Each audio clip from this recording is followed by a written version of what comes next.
It's time for Avon Varsity Football on Audio Sports Online. Tonight's broadcast is brought to you by McDonald's, the Hendricks County Flyer, Reynolds Body Shop, Legends Pub and Grill, McNamara Florist, the Payroll Department, Avon BMO Harris Bank, and Citywide Paving. Avon Varsity Football is an AudioSportsOnline.com production. Good evening, everybody. Welcome to Avon Varsity Football on Audio Sports Online. This evening, it is the season finale to the 2013 IHSAA football regular season, and the Avon Orioles will look for their fifth straight win when they take on the Eagles from Zionsville High School on Audio Sports Online. Good evening, everybody. My name is Brian Scott. I am joined by the Indiana Football Hall of Famer Dave Shelbourne. It is the season finale as the Orioles will play this final game at home here at Hendricks Regional Health Stadium. Orioles now 5-3 on the year after last week's big win at McCutcheon by the score of 31-13, a game that probably the score is not quite as indicative of. Avon got a late touchdown in that game, Derek Tennant, from 24 yards out as the Orioles were basically just trying to milk some clock. Derek broke off a big run, and the Orioles come away with a 31-13 win. That win propelled Avon to number 13 in Class 6A. Tonight they'll take on a Zionsville team with a record of 4-4, but playing in a very tough Hoosier Crossroads Conference. They find themselves ranked 10th in Class 5A. Eagles coming off of a win last week against the Brownsburg Bulldogs by the score of 27-3. I bring in the Hall of Famer Dave Shelbourne. And, Coach, welcome back to Indiana. You've been out of way a little bit this week. Taking advantage of the break. I've went 40 years without one because I was coaching the entire time. And, as much as I missed the football, it was nice to get away. As you know, I've talked about it before. We went out to the D.C. area to visit my little granddaughter and had a ball. But it's, good to come back here and, and watch a little football. I'll be heading up to Michigan State tomorrow, watch that Purdue game as well. It is senior night here at Avon as they will recognize the seniors that make up this team. In the meantime, a lot of business to take care of on the football field. Avon have won their last 4 contests, and it has been a very, very strong defense that has led this Oriole team. Out of the last 4 contests, you can count 5 defensive touchdowns. 2 of them last week. One of them, a fumble recovery in the end zone by Rashawn Brent, and another one, a pick 6 by David Griffith, and I believe that's his 3rd of the season. And, Coach, you've said all this season, David Griffith, it's like he's been in the offensive huddle. Well, David just has a knack. I mean, he's one of those innate players that seems to know where he's supposed to be. I know a lot of it, has to do with coaching and the preparation and, watching film and the scouting reports and all of those things. But, the Coach Bombi does a nice job, I think, of putting David in position where he can make those plays. They stun him sometimes. They'll line him up front. He'll play in that free safety position. He's an outstanding open field tackler. And, I think the fact that the defensive front and linebackers, especially the last 4 games, have just really, come alive. They played well early, but I think they've been outstanding the last 4 games. They're everywhere. They create, havoc up front. They put pressure on the quarterback. And, a lot of the turnovers and defensive scores are because that defensive front and linebacker crew has put a lot of pressure on the quarterbacks, especially when they're attempting to throw. We talk a lot about especially the side over there with Joe Belden and Mac Duffin have been very effective on the Oriole defensive line. And then Matt Thompson and Zach Williams have done an outstanding job from the outside linebacking position, not to mention, of course, the contributions from David Griffith. Last week offensively, well, for the Orioles, they've done an outstanding job all season long not turning the ball over. They did have 2 first-half turnovers last week, an interception by quarterback Brandon Peters, and then Peters also fumbled over on the sideline. Neither of them really hurt the Orioles all that much. In the end, Brandon Peters, 10 of 16, 112 yards, didn't throw a touchdown, had 1 pick. And running the ball, well, that's what the Orioles have been doing very, very effectively, especially since Derek Tennant came back in Week 5. They've been able to use a 2-back set. David Shaw, 15 carries for 60 yards last week, and Derek Tennant, 14 carries for 81 yards. One of the receivers, though, that we saw get into that game and had a very, very good first half was Andrew Griffin, 4 catches, 56 yards, and he was a receiver that we saw Brandon Peters really look for in that first half. Well, I had both those kids in 7th grade, and you can see there's some magic there. Brandon, I think, continues to improve at quarterback, and, he's gotten a little bit better every game, and you can just see he's got a lot of poise and playing a lot more relaxed out there. Andrews, I've mentioned before, he's the fourth in the family of a group of outstanding athletes, actually outstanding student athletes, and he continues to excel. He's watched his big brothers and big sisters, do well, and he's a seasoned veteran. They've got him starting. He's been starting all year at corner, making plays there, and they've used his talents a little bit as a wide receiver. He's a smart kid. He can learn everything, and he's always had the ability to make those kind of plays. The Orioles tonight will face the Zionsville Eagles team again with a record of 4-4. This is the final year for Coach Larry McWhorter as he will finish out this season with the Zionsville Eagles. Next year, he will start up Covenant Christian. Actually, he's already started it this year. Coach, I talked to Coach Mark Bless, the head coach of the Avon Orioles, this week during the McDonald's Hendricks County Sports Show, and I said, how would you like to have to handle 2 programs at once? Well, one program's tough enough, but if anybody could do it, it's Larry. I mean, I just have tremendous respect for him. He's kind of a quiet guy, and, I think in the beginning he was a little bit tough to get to know because, he's not a guy that will stand there and, just kind of chit-chat. But, when you get to know him, I have a lot of respect for him. He's a good, solid person. His kids always play hard. His kids always play as sportsmen. I always thought my teams played well, and I think, Coach Bless's teams play hard. But, Zionsville just their kids just flat out play hard. And, any victory we ever had over them, and I'm sure Coach Bless feels the same, I just felt really good about it because I knew I had to earn it. They're not a team that turns the ball over. They don't make a lot of penalties.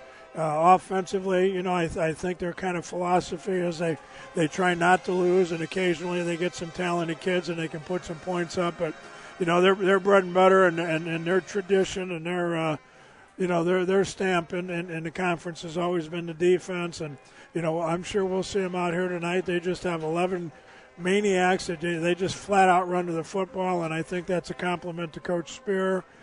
Gil Spear is their defensive coordinator, and somehow or another, even in years when they don't have big kids or great athletes, they always play tremendous defense, and every touchdown or every score you get against them you have to earn. It is a team defense philosophy. You won't find a one player for that Zionsville defense that you can sit there and say, that's the guy you got a game plan for. 11 guys, you got to look at all of them when you play the Zionsville defense. Last week, they defeated Brownsburg by the score 27-3. Senior quarterback Josh Hinkle, 10 of 17 for 135 yards in that game. He did throw 2 picks. They had 8 carries for 31 yards from Cole Wendt. But Matt Pinola, the big fullback, 15 carries, 98 yards, and a touchdown last week. Receiving-wise, well, you pretty much have to look at Ben Walters, 6 catches for 90 yards in that game. Ben Coker, well, he's normally the player you have to also watch out for Zionsville. He is kind of their every man. He will play offense, he plays defense, he'll return kicks. They usually want to get the ball into his hands whenever possible. Look for number 23 tonight as we get ready for this game. This is the final game of the regular season. As we mentioned, sectionals begin next week. We will take only a brief look at them, but as far as the Avon Orioles are concerned, they found out who they're playing. And, Coach, I kind of said this earlier this week when I looked at on the McDonald's Hendricks County Sports Show. This is no offense and no disrespect to the Penn Kingsmen, but in the end, the Ben Davis Giants might just be playing the best football in 6A, and in my opinion, they're ranked number 2. They probably should be ranked number 1. Well, they beat the team that was number 1, and they beat them handily a couple of weeks ago. I think everybody was starting to think that Center Grove was going to go through the season undefeated, and Ben Davis went out and picked off 2 and took him to the house, and they have that harassing defense, and offensively, I think they've got 2 or 3 really outstanding running backs, and they always have big, strong lines because Kevin Vanderbush does such a good job with his weight program the same way Dave Ballou does here at Avon. And, they seem to be coming on. We'll find out a little bit more tonight. They've got Carmel, which is always, a good ball game to finish the season for both teams. It's kind of a good indicator as to where they are when they enter the tournament. And, as a head coach, you don't like to look ahead, but I'll be real honest with you, and probably we all take a little bit of a peek. But, tonight the focus is going to be on Zionsville. We're going to take a timeout and have a few words, and we'll come back. We'll talk more about tonight's game. This is Avon and Zionsville football on Audio Sports Online.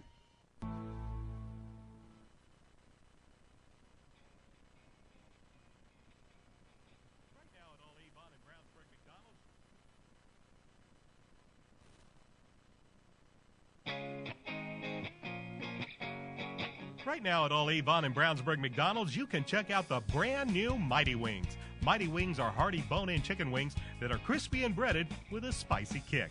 Available in 3-piece, 5-piece, or 10 pieces, a 3-piece is only $2.99 at all Avon and Brownsburg McDonald's.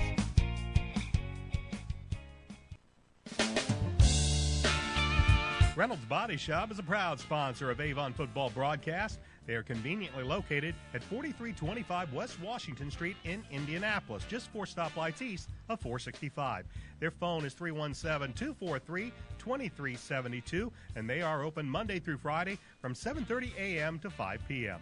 Reynolds has been family-owned and operated for 30 years, specializing in collision repair. Reynolds Body Shop is also an insurance work specialist. Learn more about them on the web at www.reynoldsbodyshop.com.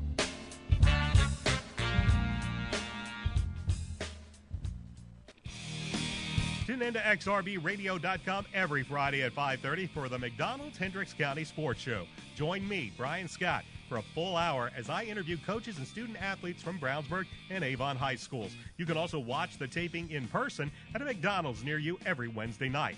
Check out the McDonald's Hendricks County Sports Show broadcast page at XRBRadio.com or AudioSportsOnline.com for store locations. If you're a business owner, with or without employees, you're probably wondering about your payroll. Is it being prepared correctly? Are the right amount of taxes being taken out? What about child support, workman's comp, auditing, unemployment, Social Security, local taxes, payroll deductions? It can be a bit overwhelming, but we've got the answer for you. The Payroll Department Incorporated. We'll take care of all those payroll headaches and manage any unique deductions that apply to your company. We offer several ways to submit your payroll and provide you with customized timesheets for reporting. The Payroll Department Incorporated, located at 701 North Green Street in Brownsburg. Well, welcome back to Hendricks Regional Health Stadium tonight. The Avon Orioles and Zionsville Eagles, they will conclude their regular season as they get ready for sectional action that'll begin next week. I should say it'll begin for the Avon Orioles. Zionsville, in the way these new sectionals have been drawn up, especially with the split with 5A and 6A, Zionsville is going to be one of those few teams that will have a bye. The rest of that sectional, when we take a look at sectional 13, you'll have Cathedral at Decatur Central and Richmond at Anderson next week. Zionsville, though, they will gain a bye. They'll play the winner of Richmond versus Anderson. So for the Eagles, they're going to actually get a week off before they have to play sectionals. Meanwhile, Avon, as we said, they'll play Ben Davis. We'll talk more about that game as we get during our halftime show here tonight. Right now, the Avon Orioles, they have taken the field. Senior night festivities running a little bit long, as they normally will. So we're still a few minutes away from kickoff. The Avon Orioles are, again, in the black with the white pants, the white numerals. They come in with a record of 5-3, currently ranked 13th in Class 6A. And Coach Mark Bless's team in the midst of a 4-game winning streak, I might say. During that time, the Orioles have given up less than 13 points per game. Their offense has been good enough to make sure that they win those games, but they'll be coming into tonight's game probably looking for a little bit more offensive consistency. And the one thing for Coach Bless They must eliminate penalties. Turnovers last week, well, they had 2, and that's something that the Orioles have actually had done a pretty good job of keeping to a minimum this season. But, Coach, you say week in and week out, when you talk about it, penalties will give you gray hair and sleepless nights. Well, they will, especially in those tight games.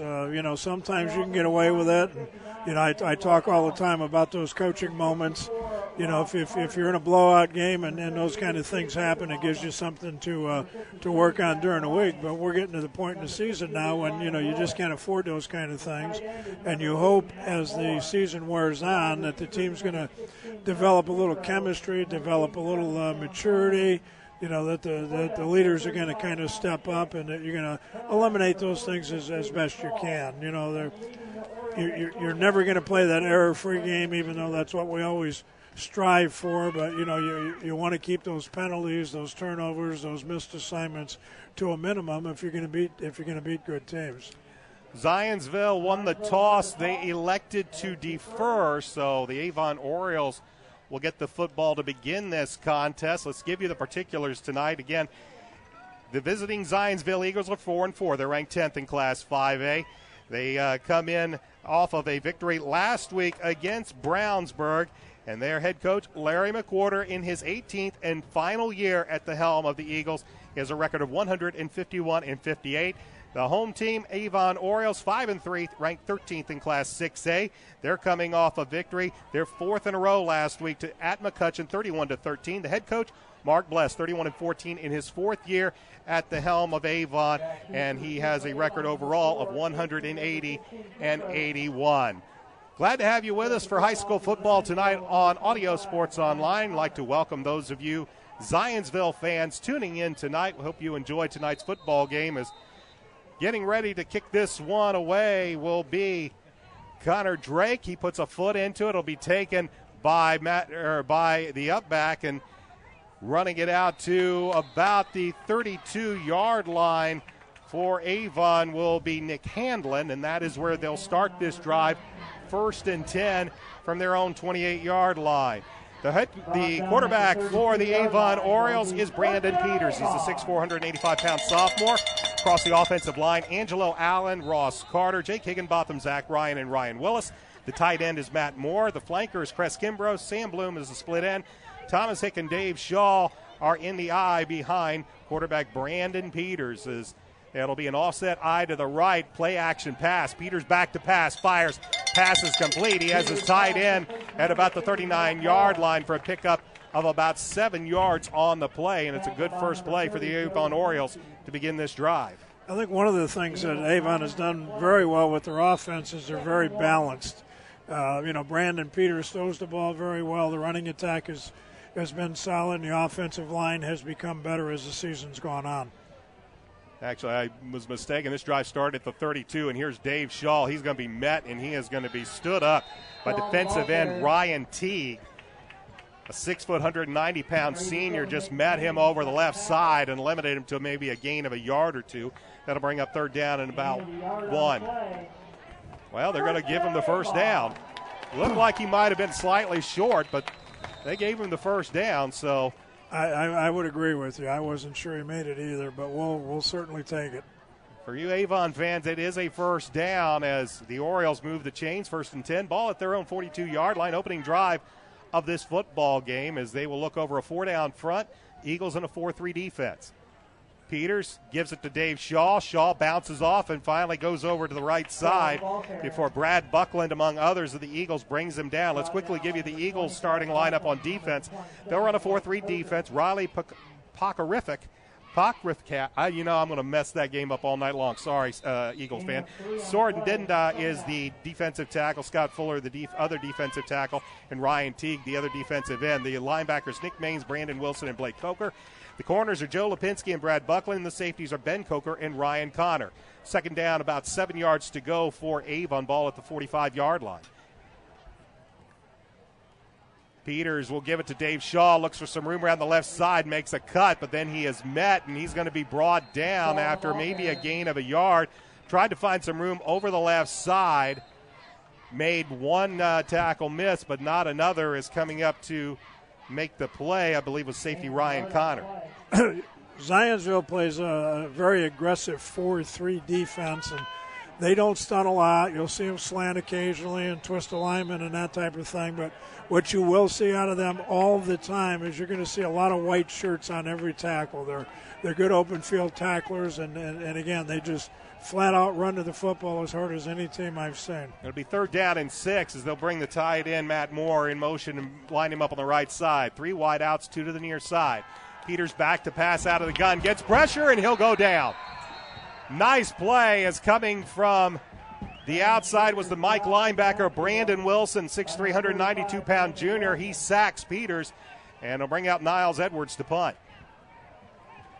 You know, this is the tone that Zionsville wants to dictate as best they can. And, you know, I think Avon just needs to stay patient, you know, do the things that they've done very well the last 4 games, be very solid, you know, with their kicking game, get down here and cover.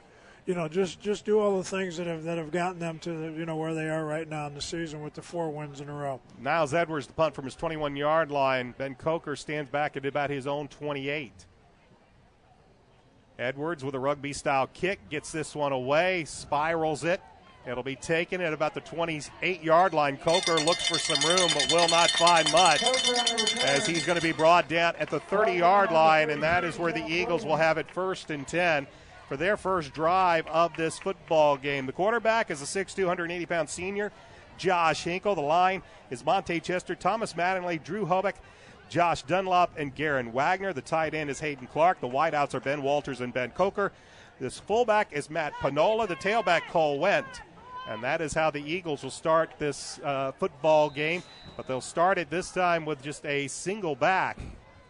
And they will bring Panola in motion as a wing. But the give us to the tailback, Wendt. And Wendt is going to find maybe a yard or 2 before he's brought down on a short gain.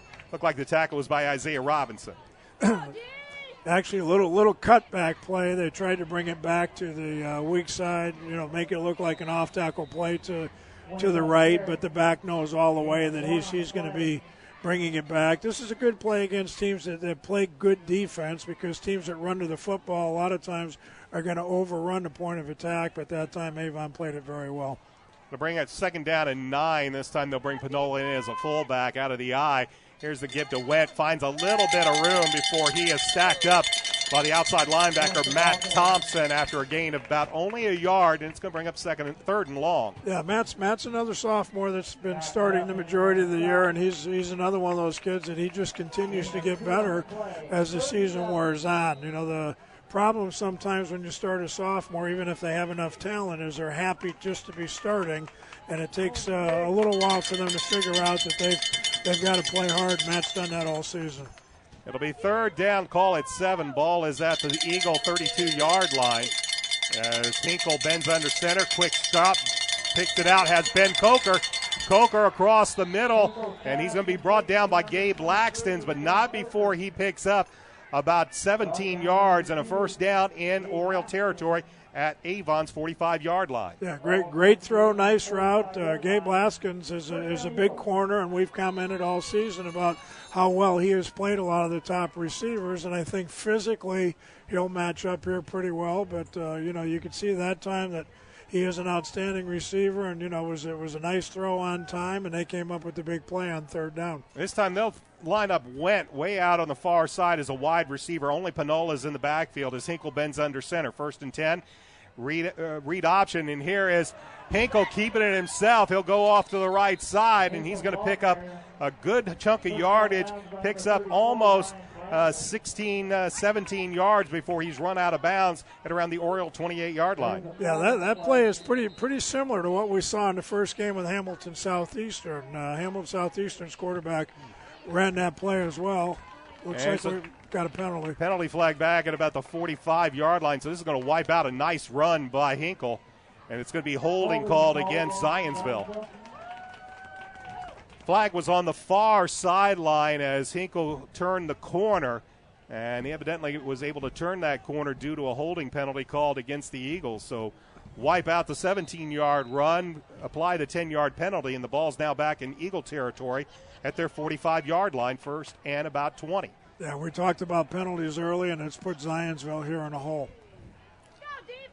3 wideouts. The give, though, is to Panola, and he has met and stacked up Chad Skaggs, among others, I believe, in on the tackle, as Panola with nowhere to go is going to gain only about a yard on the play, and it's going to make it second down and very long. Well, we gave some compliments to that Avon front in our pregame talk, and, just kind of looking at things here early in the game, I think if Zionsville is going to move the football, it's probably going to have to be either to the outside or through the air. I think they're going to have a tough time trying to run up the middle against that Avon front. Second down, about 19 yards to go for the Eagles, as they'll line up 2 wideouts to the near side and look over a 5-man front right now. Hinkle will keep it, looks for some room, pitches it at the last minute, and a good thing, too, because he was blown up by Chad Skaggs. He flipped it to Panola, but that was more out of self-defense, and Panola barely got back to the line of scrimmage, but Josh Hinkle met Chad Skaggs rather rudely in the backfield. Well, I like the style. They're not, a lot of teams will, try to play what we call cat and mouse, where they'll try to make that quarterback guess. But Coach Bombi and Coach Bless have decided they're taking all doubt away. They're going to make the quarterback pay the price if he's going to come out and run the option. And then Chad put a good lick on the quarterback, and what you're hoping is he'll think twice about running that play again. But bring 2 wide receivers to the near side, 1 to the far side, as Hinkle will bend under center. He'll drop back, roll to the near side, still looking, fires downfield. He's looking for his wide receiver, Ben Coker, and Coker might have hung on to the ball, but he was out of bounds. Dave Laxton made sure he stayed out of bounds, and that'll bring up the Eagles' 4th down in a punting situation. Well, what an outstanding catch, though. The ball was a little late because Avon put some pressure. Joey Belden got upfield and put a little pressure on the quarterback and made him duck underneath, and it screwed up the timing just enough so that even though he made a great catch, he did end up catching the ball out of bounds. Jake Minuski will punt this ball away from about his 35-yard line. David Griffith will watch this one go well out of bounds, as this one is shanked badly. And the Orioles are going to get excellent field position to start their second drive of the football game, as they are going to mark this ball at the Oriole 47-yard line. It's a net punt of only about 7 or 8 yards. And Avon will have excellent field position to start this drive from their own 47-yard line with 5:55 left to go in the opening quarter of a scoreless game. Brian Scott and Indiana Football Hall of Famer Dave Shelbourne with you tonight from Hendricks Regional Health Stadium at Avon High School, as Brandon Peters starts off in the eye. Play action pass. Brandon fires out, has his tight end Matt Moore, and an excellent open field tackle, as it was Ben Coker, it was coming in to make the play there for the Eagles. And coming in and making a very, very nice play was Ryan Connor on a nice open field tackle, but still a pickup of 5 for Avon. Yeah, Avon did a nice job that time. They brought the outside linebacker, put pressure on Brandon. He was able to get rid of the ball. They were in man-to-man coverage, so it wasn't a long game, but just a good job of reading it and getting rid of the ball on time. They'll bring up about 2nd and 5, as the give is to Derek Tennant. Tennant will pick up a couple of yards before Brandon Wilson and Scott Fuller bring him down, and it's going to bring up a 3rd down for Avon. Ball in Eagle territory at the 46-yard line. It'll bring up 3rd down and about 3 yards to go for the Orioles.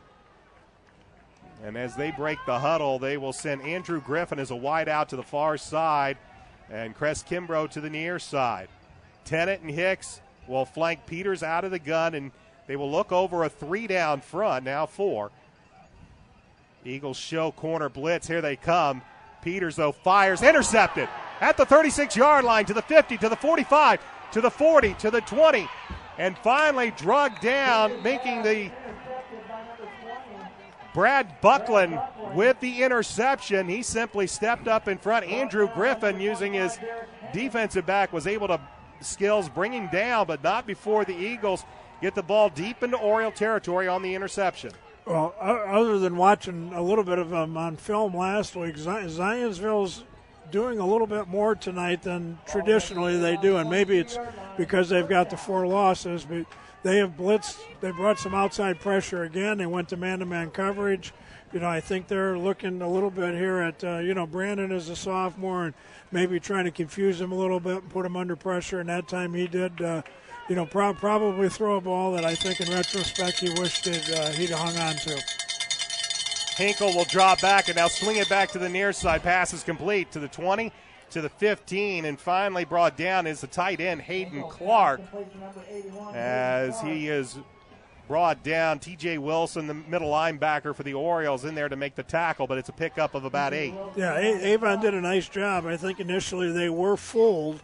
He was wide open when he made the catch and looked like it was going to be an even bigger gain than what it ended up being. But Avon's secondary, Gabe Laskins especially, closed on the ball very quickly. And even though it was an 8-yard gain, it looked like it might have been more when he first made the catch.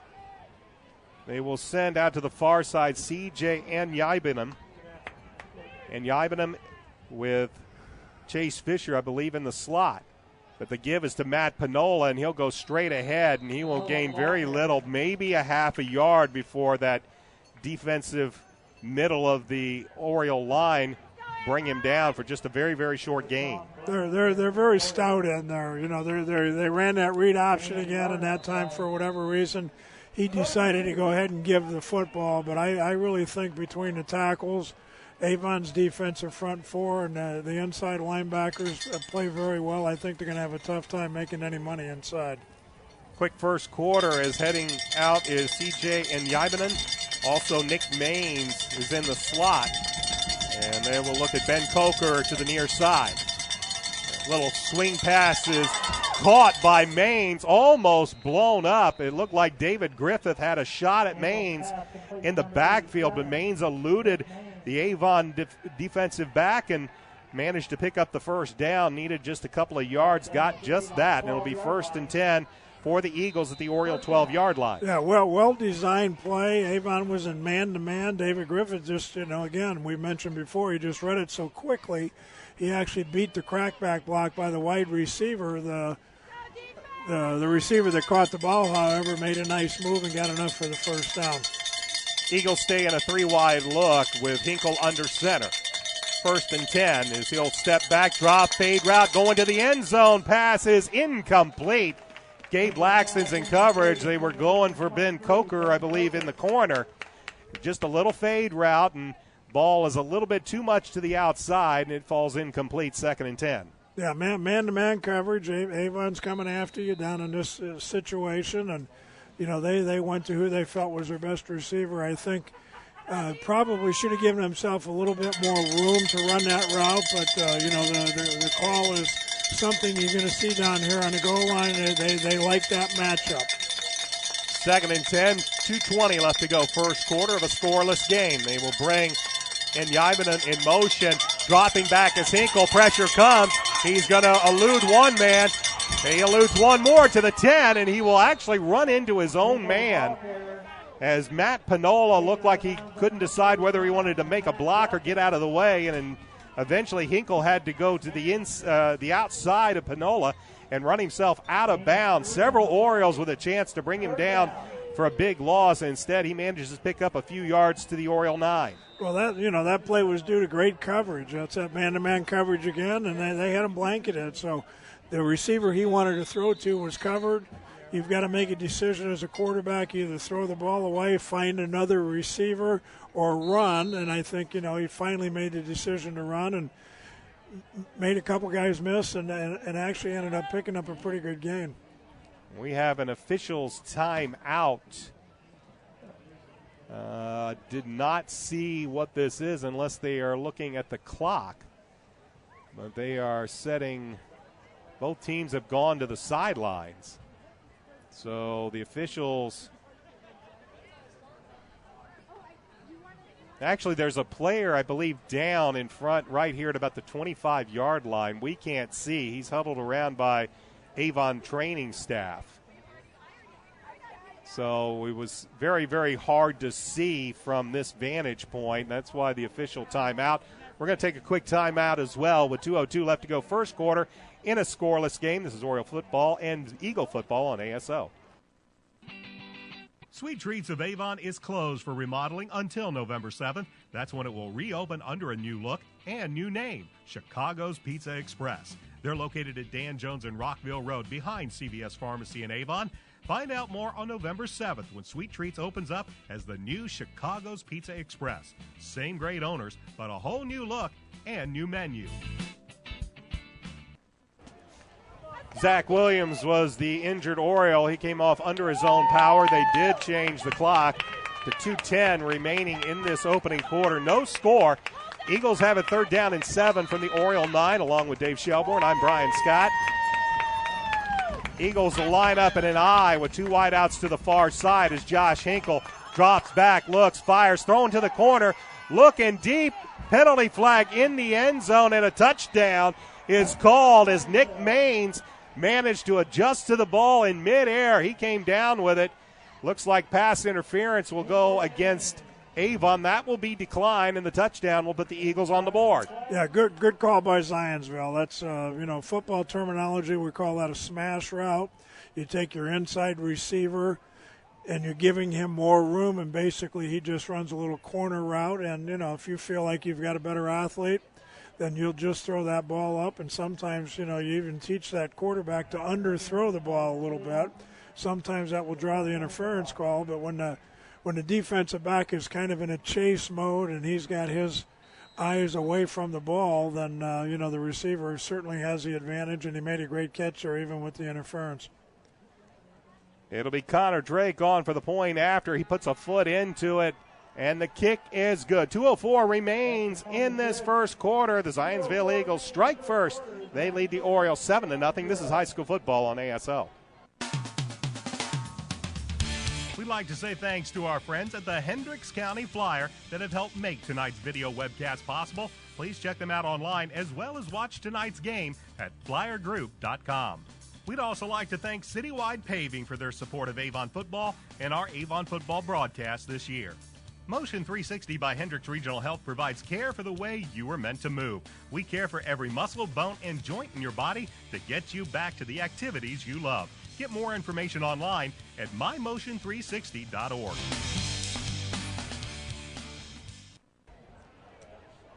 Nick Maines is on the receiving end of a 9-yard touchdown pass from Josh Hinkle. Connor Drake's point after is good. They did actually accept the penalty. The penalty will be assessed on the kickoff, which means this is going to be rather interesting to see what the Eagles and Coach Larry McWhorter will decide to do, because they're going to kick this ball off from the Oriole 45-yard line. So if you're going to maybe try an onside kick or some type of trick kick right here, here's a good position to do it in. So we'll see what they elect to do with Connor Drake. The Orioles up front, maybe expecting a short kick. You could also try a little high pooch kick. Once it goes 10 yards, it's a live ball. Drake will put a foot into it, and he's just going to kick a field goal from there. And he will land short, but it will land in the end zone for a touchback. And with 2:04 remaining in the first quarter, Avon will have the ball once again, but this time they trail 7-0. Yeah, it'll be interesting to see if Zionsville continues with what they've done. I mentioned earlier they're usually a team that, they put pressure on you with their front four and then just run to the football with their linebackers in secondary. But I've seen them blitz more in the first quarter here tonight than I think I've seen a Zionsville team in the 8 years that I was coaching blitz. Brandon Peters will give the ball. This is David Shaw. Shaw looking for some room. Not going to find a whole lot before the Eagles swarm to the football.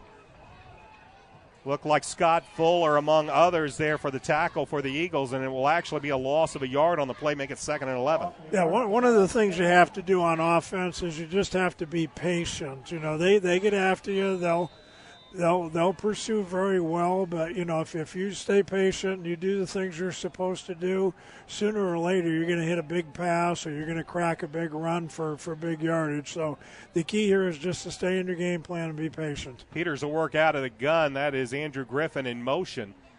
And Peters will roll to his right. Pressure comes from the backside, but he'll throw a strike to Griffin at the 30-yard line. And Andrew will be stacked up and hit immediately there.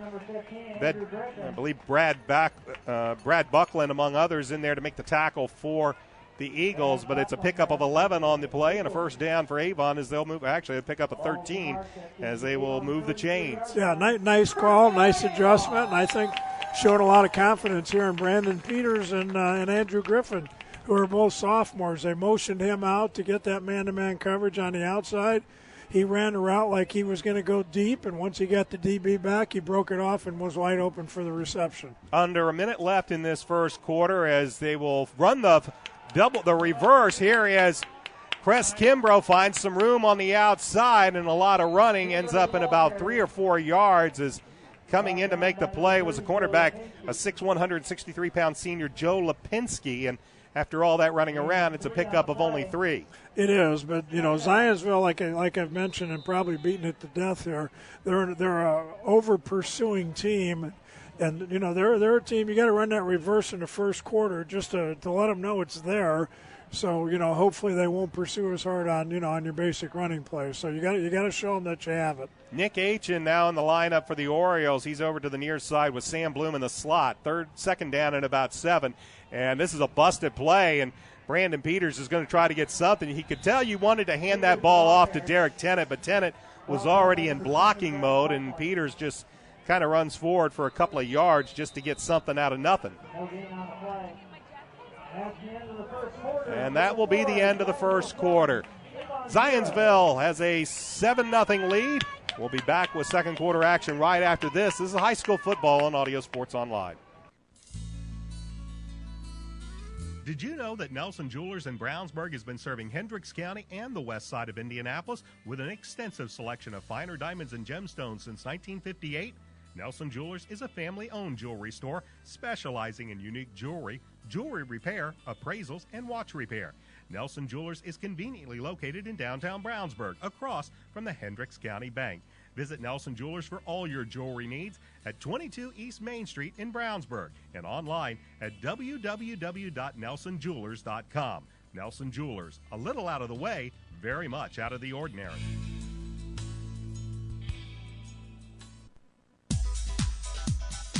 Legends Pub and Grill is located at 1100 North State Road 267 in Avon. They're open Monday through Saturday from 11 a.m. to 3 a.m. and on Sunday from noon to midnight. They're Indy's West Side hotspot, having a DJ and dancing on Saturday nights. For more information, check Legends Pub and Grill out on Facebook or call 272-9040. Along with the Indiana Football Hall of Famer, I'm Brian Scott. This is Dave Shelbourne, and this is second quarter as it gets underway with Avon trailing 7-0. They'll have it third down and about 6 as Brandon Peters back to pass, fires over to the near side. He has Crest Kimbrough at about the 30 or 49-yard line. He'll be brought down from behind by Blake Coker, but it's a nice pickup to midfield, and the Avon Orioles move the chains. Well, that's great play calling coming from upstairs with Eric Moore sending that down. They're putting a lot of pressure on right now. They're bringing that extra linebacker. They're ending up in more man-to-man coverage than Zionsville normally is in, and they're isolating. They've done it with Andrew Griffin. That time they did it with Crest.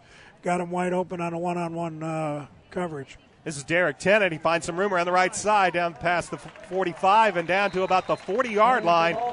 Very close to another Oriole first down on a 10-yard run. He'll get the first down, and first strong run by Tennant here in this contest. Well, they're trying to mix things up. They're going to have to run the football a little bit to be able to throw it. But, they've thrown on first down. That time they ran on first down. They've run some inside, trap-type plays. They've thrown the ball the outside. They've run the reverse. So they're showing the whole repertoire here early. Peters will work out of a gun and look over that 4 down front for the Eagles. Takes the snap. Screens it out. Here's Matt Moore, and that's dangerously high. Moore got a finger on it, but that only tipped it up. And Ben Coker coming in from his safety position might have had a chance to pick that ball off before it hit the ground, but it falls to the ground and bring up 2nd and 10. Yeah, we might be better off if that ball was incomplete because he was all over it, and I think we would have had a big collision had he made the catch. It'll be 2nd down and 10, again from the Eagle 40-yard line, just underway second quarter. A 9-yard touchdown strike from Josh Hinkle to Nick Maines. That's the scoring. 7-0 Eagles. As Avon with 3 wideouts, 2 to the top of the formation. And here's the give to Derek Tennant. Looks for some room, eludes 1 tackle, and not much more, as initially coming up to make the play was Brad Buckland, but Tennant eluded that tackle, managed to get a few yards out of it, but it'll bring up 3rd and 7.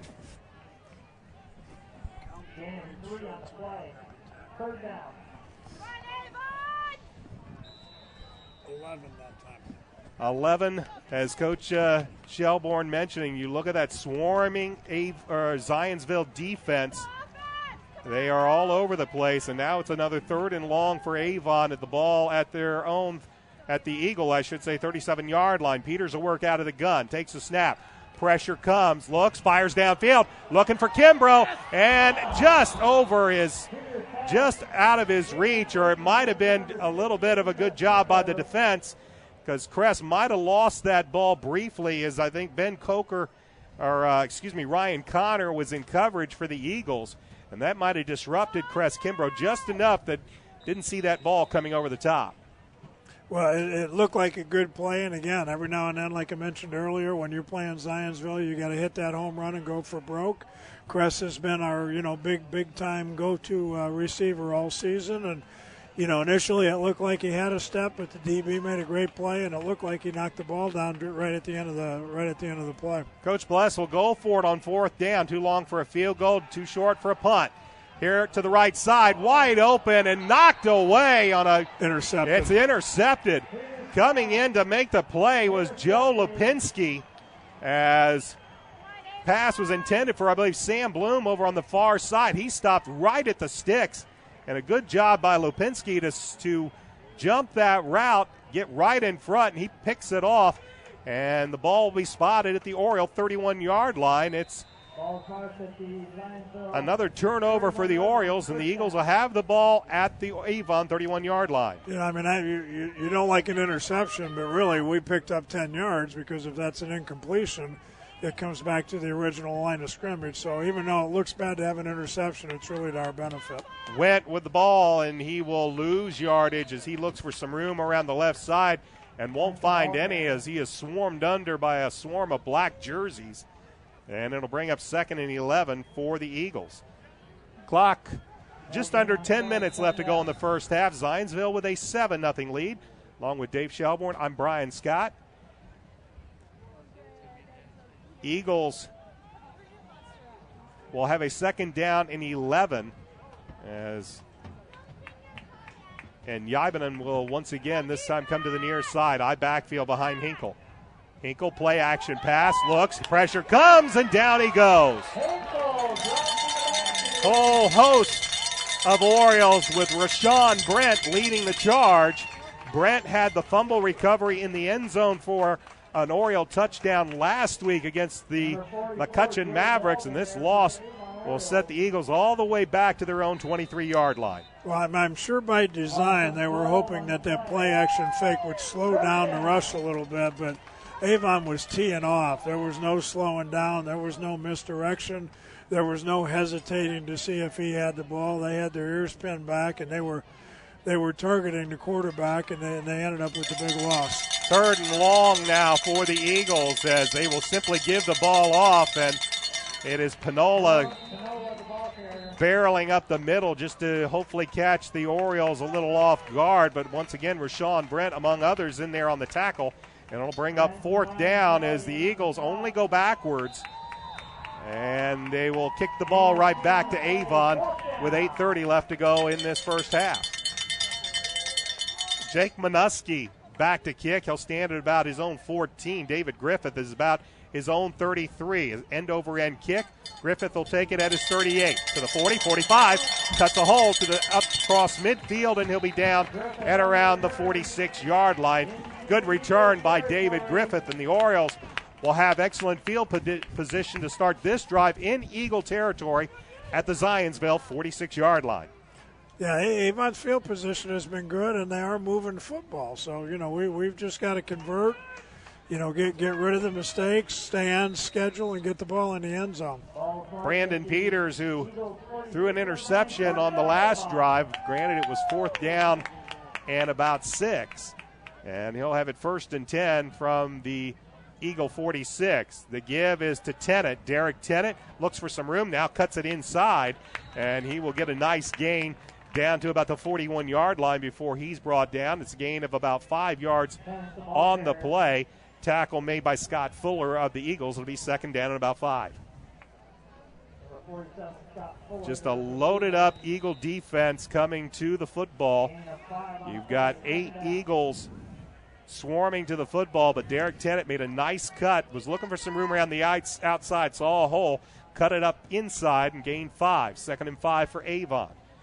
Peters will work out of the gun, drops back.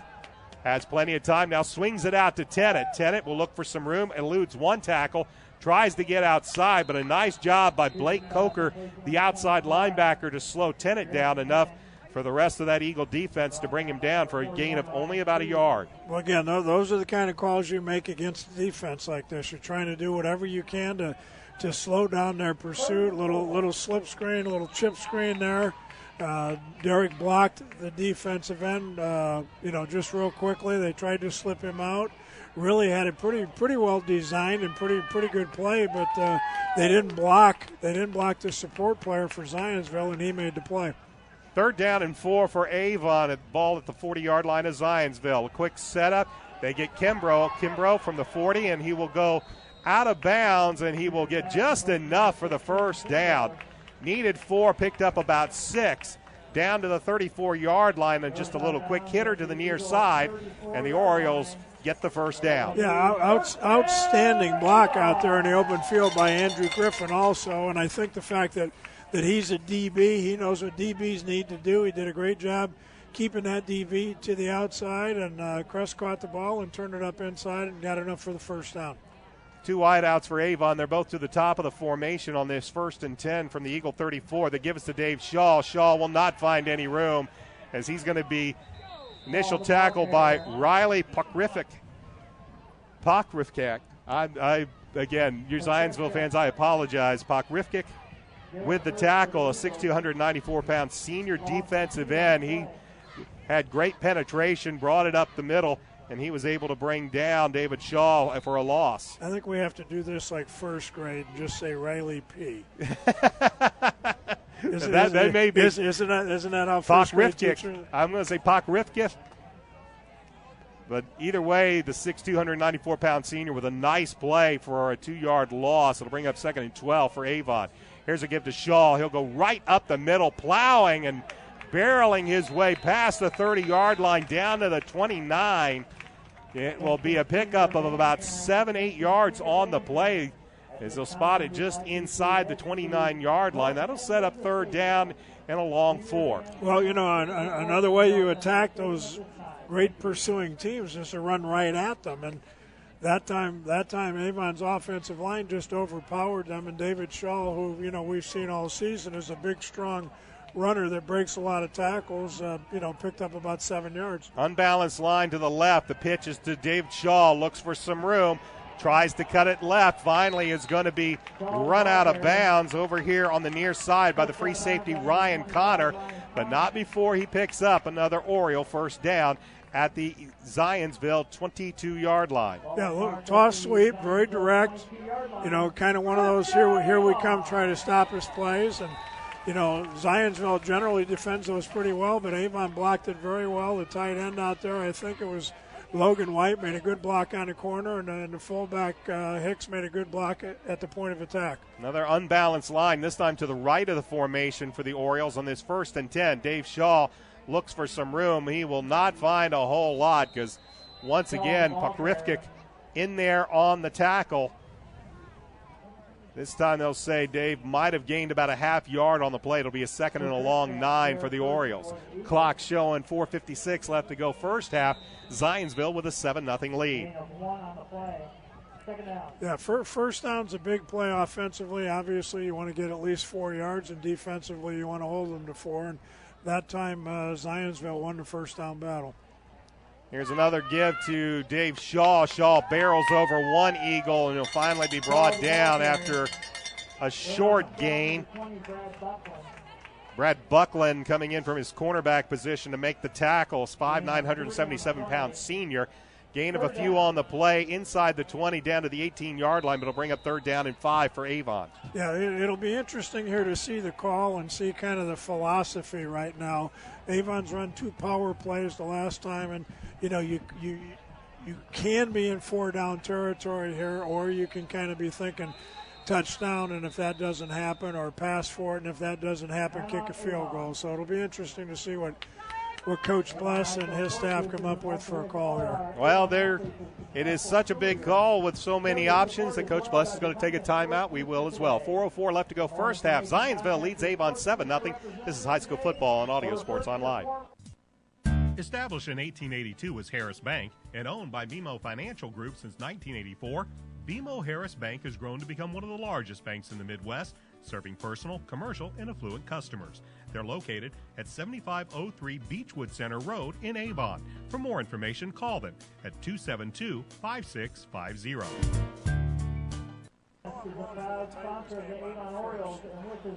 4:04 remains in this first half, with the Orioles trailing the Eagles of Zionsville by the score of 7-0, alongside the Indiana Football Hall of Famer Dave Shelbourne. I'm Brian Scott. Big 3rd down decision here for Coach Mark Bless with the ball at the Eagles' 18-yard line. And Coach Bless took a timeout so they could discuss what they would like to do on what's going to be 3rd down and a long 5 yards to go. They'll send Andrew Griffin to the far side, and Cress Kimbrough will come to the near side. It is Hicks and Shaw in the eye behind Brandon Peters, who will bend under centers. It's Andrew Griffin in motion, come to the near side. Play action pass. Peters rolls out to the right. Plenty of time. Fires, and it's picked off. Picked off at the 13-yard line, and running back to the 40, to the 45.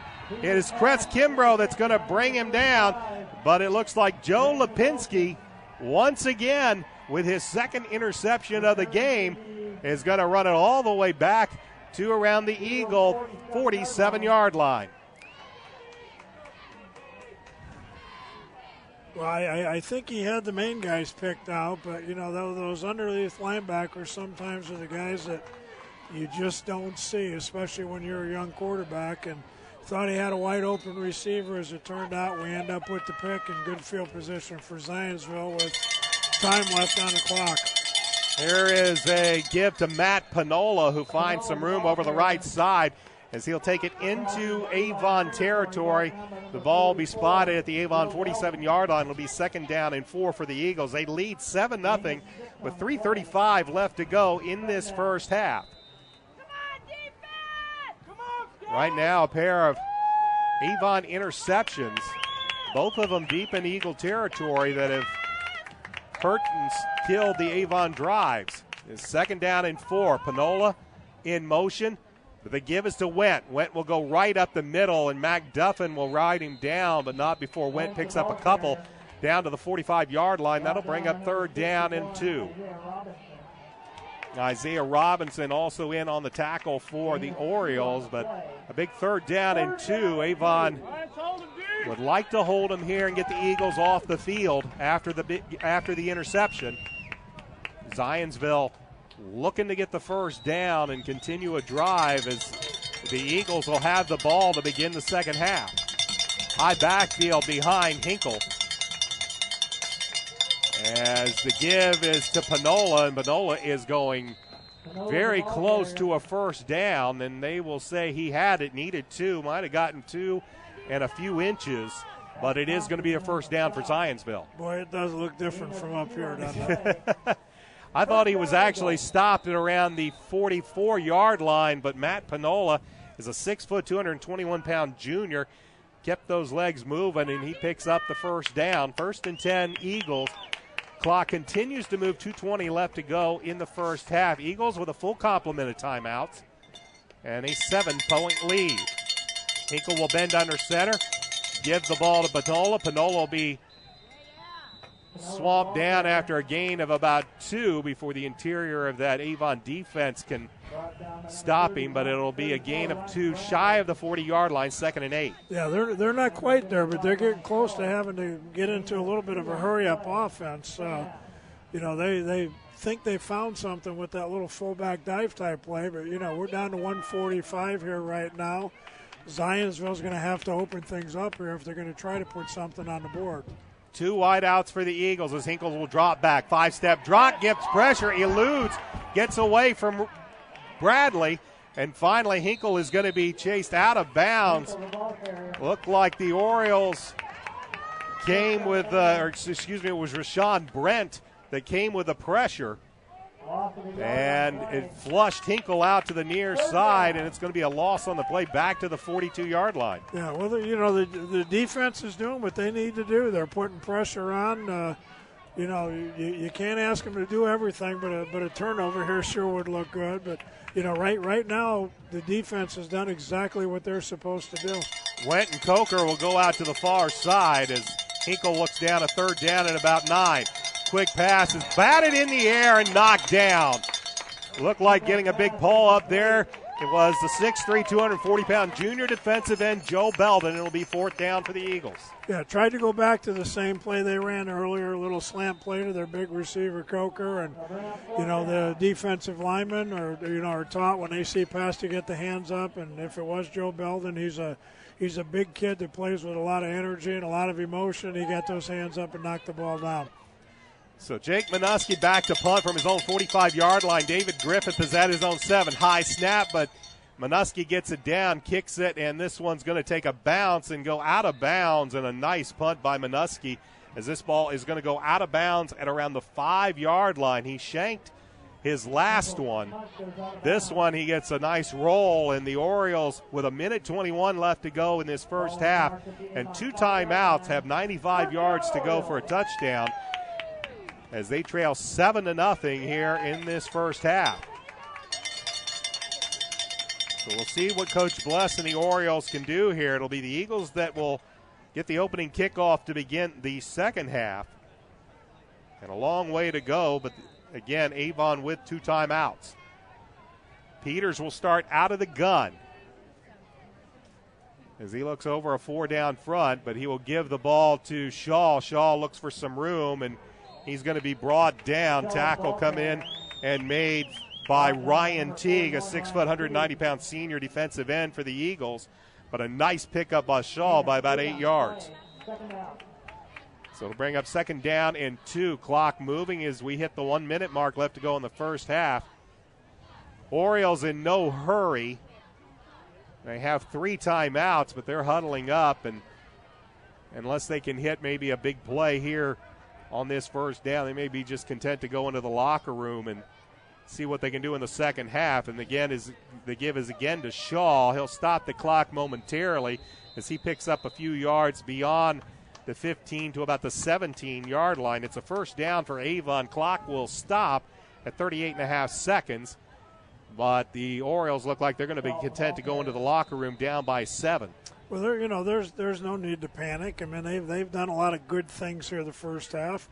The 3 turnovers obviously killed them, and the Zionsville had only 1 drive. So I mean, Avon's really playing well. I think the biggest thing Coach Bless and the staff are going to have to do is just give them a pep talk at halftime. Clock moving, 17 seconds. They'll have to get a play off. Peters does, and he'll give it to Shaw once again. Shaw will go up the middle. He's going to be brought down, and that's going to be the end of the first half as the clock will wind down.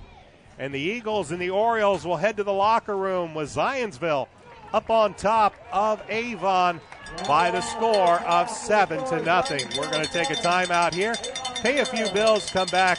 We'll talk about what we saw in the first half, maybe give a little bit of an inkling of what we might see next week in sectional play, at least if you're an Avon Oriole fan.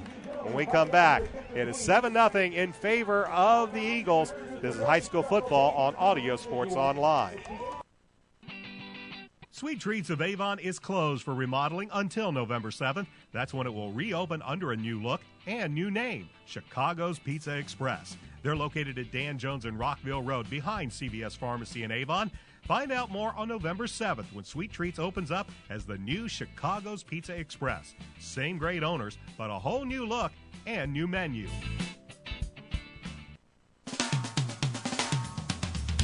We'd like to say thanks to our friends at the Hendricks County Flyer that have helped make tonight's video webcast possible. Please check them out online as well as watch tonight's game at flyergroup.com.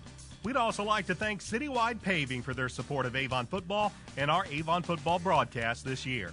Motion 360 by Hendricks Regional Health provides care for the way you were meant to move. We care for every muscle, bone, and joint in your body to get you back to the activities you love. Get more information online at mymotion360.org.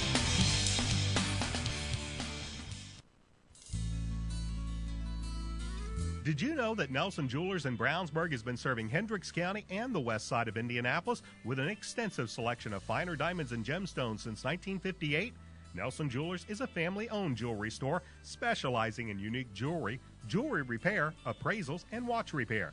Nelson Jewelers is conveniently located in downtown Brownsburg, across from the Hendricks County Bank.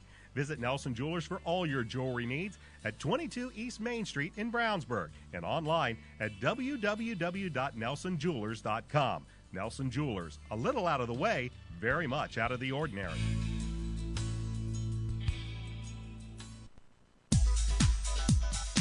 Legends Pub and Grill is located at 1100 North State Road 267 in Avon. They're open Monday through Saturday from 11 a.m. to 3 a.m. and on Sunday from noon to midnight. They're Indy's West Side hotspot, having a DJ and dancing on Saturday nights. For more information, check Legends Pub and Grill out on Facebook or call 272-9040.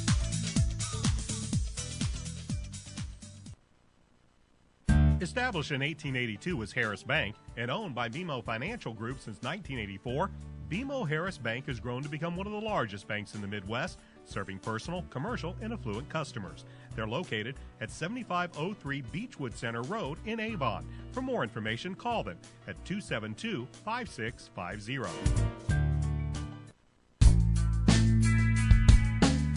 McNamara Florist is Indy's hometown florist since 1954, with 8 convenient locations, including the new Avon store on Rockville Road. McNamara Florist is famous for our floral designs for all occasions that help our clients express their emotions through flowers. Visit McNamara Florist for outstanding personal service and to select from the renowned home decor merchandising, including stunning Christmas classics. McNamara Florist is located at 9655 East Highway 36 in Avon, and you can give them a call at 579-7900.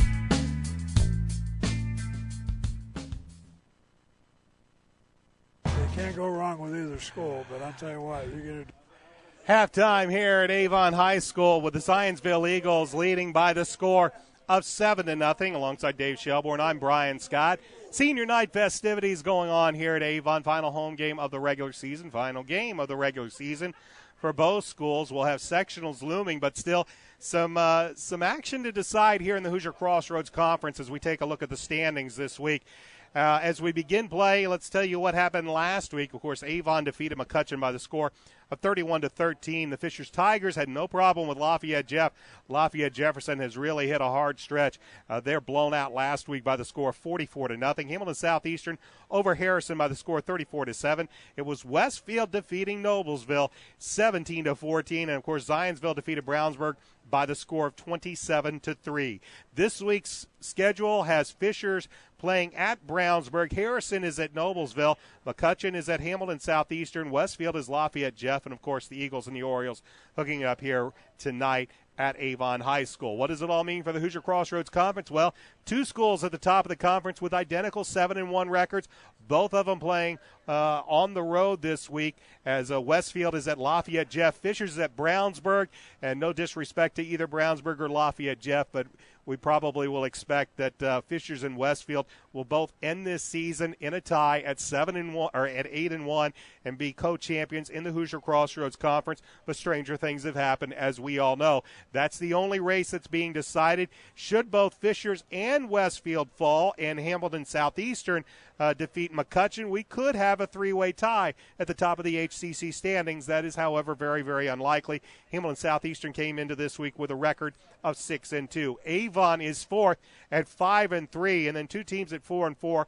The Noblesville Millers, after a good start to the season, they've kind of fallen by the wayside here in the second half of the season with a 4-4 record. And of course, Zionsville also 4-4. Brownsburg and McCutcheon both own identical 3-5 records. Lafayette Jefferson is 1-7, and the Harrison Raiders, it's just been a tough year again for the Raiders. They are currently riding a 34-game losing streak, and they are 0-8 this year so far this season. Again, they will finish up at Noblesville tonight. Next week, sectionals begin. Well, they begin for just about everybody. Different schedule this year in sectionals. We'll see Class 6A, where everybody has always looked at Class 6A. This year you will see round one, what everybody considers round one. Well, that's going to be the sectional semifinals in Class 6A. That is how Avon will start next week, and they will start against a very, very tough Ben Davis. Looking around the rest of the Hoosier Crossroads Conference, in the same section with the Avon Orioles are the Brownsburg Bulldogs, and they got the other half of that MIC duo that is in that sectional. They will play the Pike Red Devils. Lafayette Jefferson, they are a 6A school this year, and they'll have to travel and play at Merrillville to begin their sectional. Fishers will play at Noblesville and Carmel at Hamilton Southeastern. I bring in the coach, Dave Shelbourne. We take a look at two sectionals this year, and if you had to tell me, pick a team that's going to advance to Lucas Oil Stadium for the championship, I look at the Hamilton County sectional and the sectional with the Orioles and the Bulldogs, and I got to think that there's going to be a team out of that sectional. One of them is going to end up at Lucas Oil Stadium. Well, you know, more than likely, that's kind of been the history here in the last few years. And I know way back when I coached up north, and, you know, quite honestly, and I've told my friends up there, most of the schools up north just aren't keeping up with the schools down here in Indianapolis. Penn, I think, has a first-class program. They do an awfully nice job, and they've come down here a couple of times and done extremely well. But, you know, I think the thing that hurts them is they just don't play the caliber of competition week in and week out, and it's really tough to get a feel for them, you know, and really how strong they are, you know, until the tournament time. In the old days, they used to schedule Ben Davis, so you got to feel a little bit early in the season as to how strong they were going to be. But they appear to probably be the only other team up there that might have a chance. You know, down south, it looks like Center Grove, and we talked earlier in the pregame, and it looked like Center Grove was just going to kind of cakewalk through the season. They'd won a lot of their big games. They beat Warren Central. They'd, you know, beaten Carmel. They'd beaten LC. They beat Pike, you know, in a real tight ball game, and it looked like they were going to go through the season undefeated. And, you know, lo and behold, Ben Davis goes out and probably plays their best game of the year, and not only beats Center Grove, but, you know, beats them badly, beats them 37 to, I think it was 17 or 14. So, you know, really wasn't even a contest. And Center Grove, who had been, you know, running all over everybody all season, you know, suddenly found themselves, you know, losing to an excellent football team, but losing badly. So, you know, it's kind of wide open here. It's been an interesting year. You know, you talked about the rankings, but you're only ranking 32 teams now instead of 64, so it is a little bit misleading. But, you know, come tournament time, I'd say somebody that stays healthy, gets on a nice run, comes up with a couple of, you know, key plays, couple of turnovers, you know, that type of thing in the tournament. You know, I'd say there's a handful of teams that could win it all, and I'd really hate to go out on a limb and pick one right now. You talk about a lot of the teams ranked in Class 6A, and you'll find most of them here in Central Indiana. Of course, the big game really that's taking place tonight in Central Indiana is the one that will probably decide the co-championship for the MIC, and that's Carmel and Ben Davis. Probably the one team that we talk about, the Rodney Dangerfield right now, 6A, might be the Southport Cardinals. They're 8-0, ranked 5th, but again, kind of like Penn, not quite playing the same type of competition that a lot of the schools in the MIC, or teams like Fishers and Hamilton Southeastern and Avon are playing in the Hoosier Crossroads Conference. Right, but I do want to take my hat off to Coach Peebles down at Southport, because you know, when he got that job, you know, a few years ago, I think everybody felt it was a dead-end job, and why would anybody want to go to Southport? And all he's done is go down there and turn that into one of the better programs, I think, in the state of Indiana. And I think as a coach, you take what you have available to you, and you make your kids play as well as they can play. And I think he continues to do that year in and year out. We played them in sectionals a couple of years ago, and I think they had a an undefeated season that season as well. And they're as well coached and as hard a playing team as we've played. And we week in and week out, playing in the Hoosier Crossroads, you're playing against outstanding football teams every week. So I think you're right. There's probably 3-4 teams in the mix. There's a possibility of 3-4 teams here in the Hoosier Crossroads Conference that have that opportunity to win the state. And again, we'll find out about Penn probably as the tournament moves on. And the tournament will start next week for the Avon Orioles. They will face the Ben Davis Giants. Ben Davis currently ranked second with a record of 6-2. One of those losses came from out of state. The other one came to Warren Central. Warren Central has been kind of a dark horse in the mix all season long. So ever since that loss, especially the loss out of state for the Giants, they have been on a roll. And again, they may be playing the best football of any 6A school coming into tonight's game against Carmel. That will be a big test for the Giants. Next week, that'll be the matchup, Avon versus Ben Davis. We know Avon's got the defense to keep up with some of the best teams in central Indiana. What's some of the keys to playing against that Ben Davis offense? Well, we got to look. We scrimmaged them earlier in the year, and I got a chance to see that scrimmage. Ben Davis has talent, and, they're a well-coached football team. Mike Kirshner coached with me over at Warren, and, Mike is just one of those guys. He works at it. He's positive. He runs a first-class program. His kids play hard. They behave. They do all the right things. If you wanted your son to play for anybody, Mike Kirshner, would be as good a role model and as good a football coach to have your son play for. And he's taken a program that was down a little bit. Everybody was for years here. It was what's happened to Ben Davis. Well, what's happened to Ben Davis is they've gotten good again. Mike has got that program back, playing with a lot of pride, playing with a lot of hustle. Their defense has played very well as they proved, when they beat Center Grove, and they're a team that's deep and they play hard, and they're going to come out and be physical. They're going to get out after you. Their defensive style is a get after you. They don't hold back. They're very aggressive with their defensive team. Their offense, I saw their quarterback earlier in the season, Kastner, and he's a quality performer, can throw the football. Their offensive line's always big and strong, and I think the last I heard they were playing a younger running back, but their running game is always real solid. They always play good, solid power football, and they're going to be a team that you're going to have to hope that they make some errors, because they have had a tendency to do that.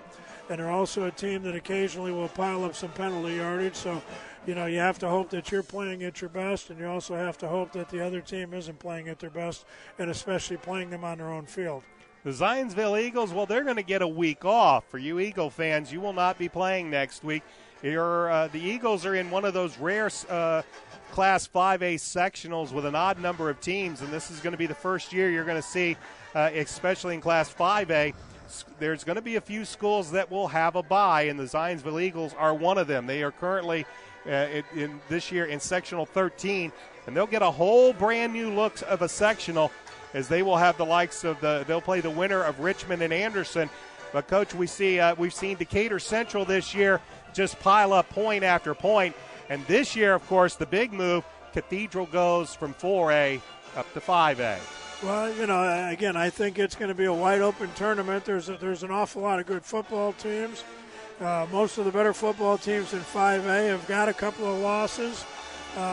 You see that occasionally at the lower level. Cecina, I think, one year was 3-5 going into the tournament and ended up winning because they played up, and a lot of the 5A teams have got a couple losses because they're playing some of the bigger 6A teams. But there's some quality teams and quality coaches, and the draw helps sometimes, but you get in the tournament, you just got to start playing your best football. You've got to put it together every week.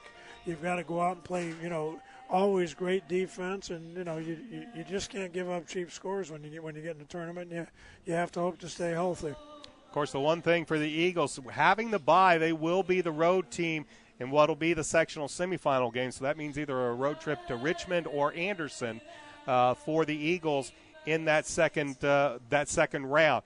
Meanwhile, while everybody in 5A is playing the second round, 6A will be playing sectional finals. The 6A will get a bye. That will not occur until the week before the state championship. So the only two teams that get a bye in 6A this year are the two teams that are headed to Lucas Oil Stadium.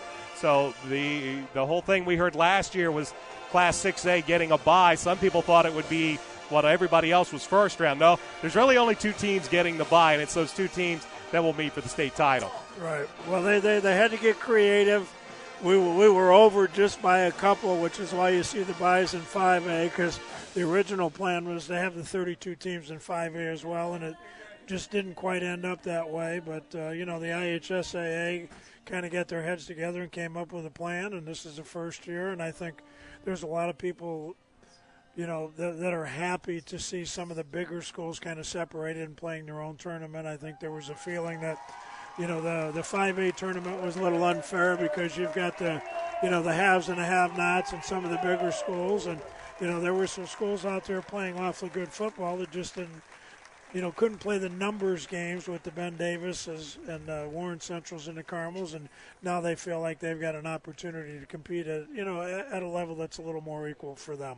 Halftime here at Avon High School, Hendricks Regional Health Stadium, and the Eagles lead 7-0. We're going to take a quick time out, come back, tell you what happened in the first half. Wasn't a lot, just a couple of turnovers and one touchdown as the Avon High School marching band makes their way off the field.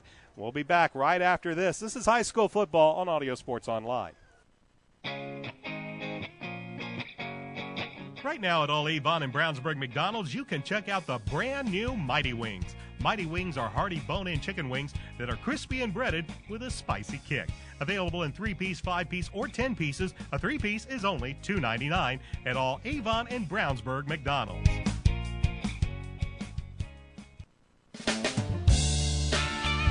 Reynolds Body Shop is a proud sponsor of Avon football broadcast. They are conveniently located at 4325 West Washington Street in Indianapolis, just 4 stoplights east of 465.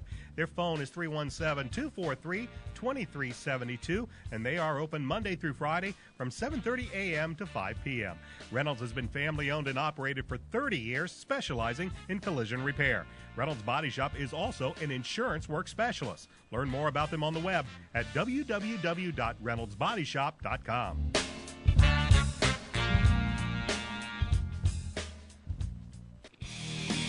Tune in to xrbradio.com every Friday at 5:30 for the McDonald's Hendricks County Sports Show. Join me, Brian Scott, for a full hour as I interview coaches and student-athletes from Brownsburg and Avon High Schools. You can also watch the taping in person at a McDonald's near you every Wednesday night. Check out the McDonald's Hendricks County Sports Show broadcast page at xrbradio.com or audiosportsonline.com for store locations. If you're a business owner with or without employees, you're probably wondering about your payroll. Is it being prepared correctly? Are the right amount of taxes being taken out? What about child support, workman's comp, auditing, unemployment, Social Security, local taxes, payroll deductions? It can be a bit overwhelming, but we've got the answer for you.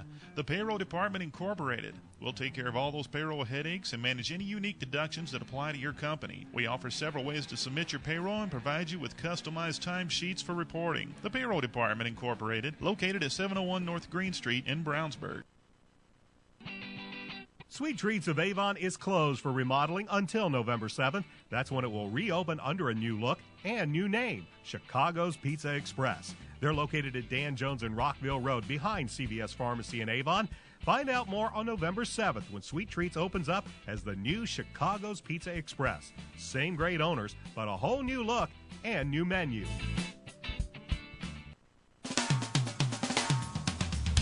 We'd like to say thanks to our friends at the Hendricks County Flyer that have helped make tonight's video webcast possible. Please check them out online as well as watch tonight's game at flyergroup.com. We'd also like to thank Citywide Paving for their support of Avon football and our Avon football broadcast this year.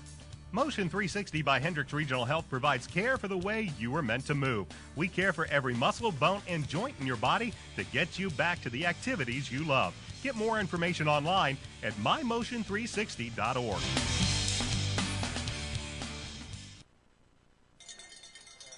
Alongside the Indiana Football Hall of Famer Dave Shelbourne, my name's Brian Scott. Both teams have made their way back onto the field for warm-ups as we get ready to begin the second half. We'll quickly review the first half, and it won't take too long. For the Avon Orioles, this has really been a game of turnovers. 3 interceptions of sophomore quarterback Brandon Peters, 2 by Joe Lipinski, 1 by Brad Buckland, most of them occurring deep in Zionsville territory to snuff out Oriole drives.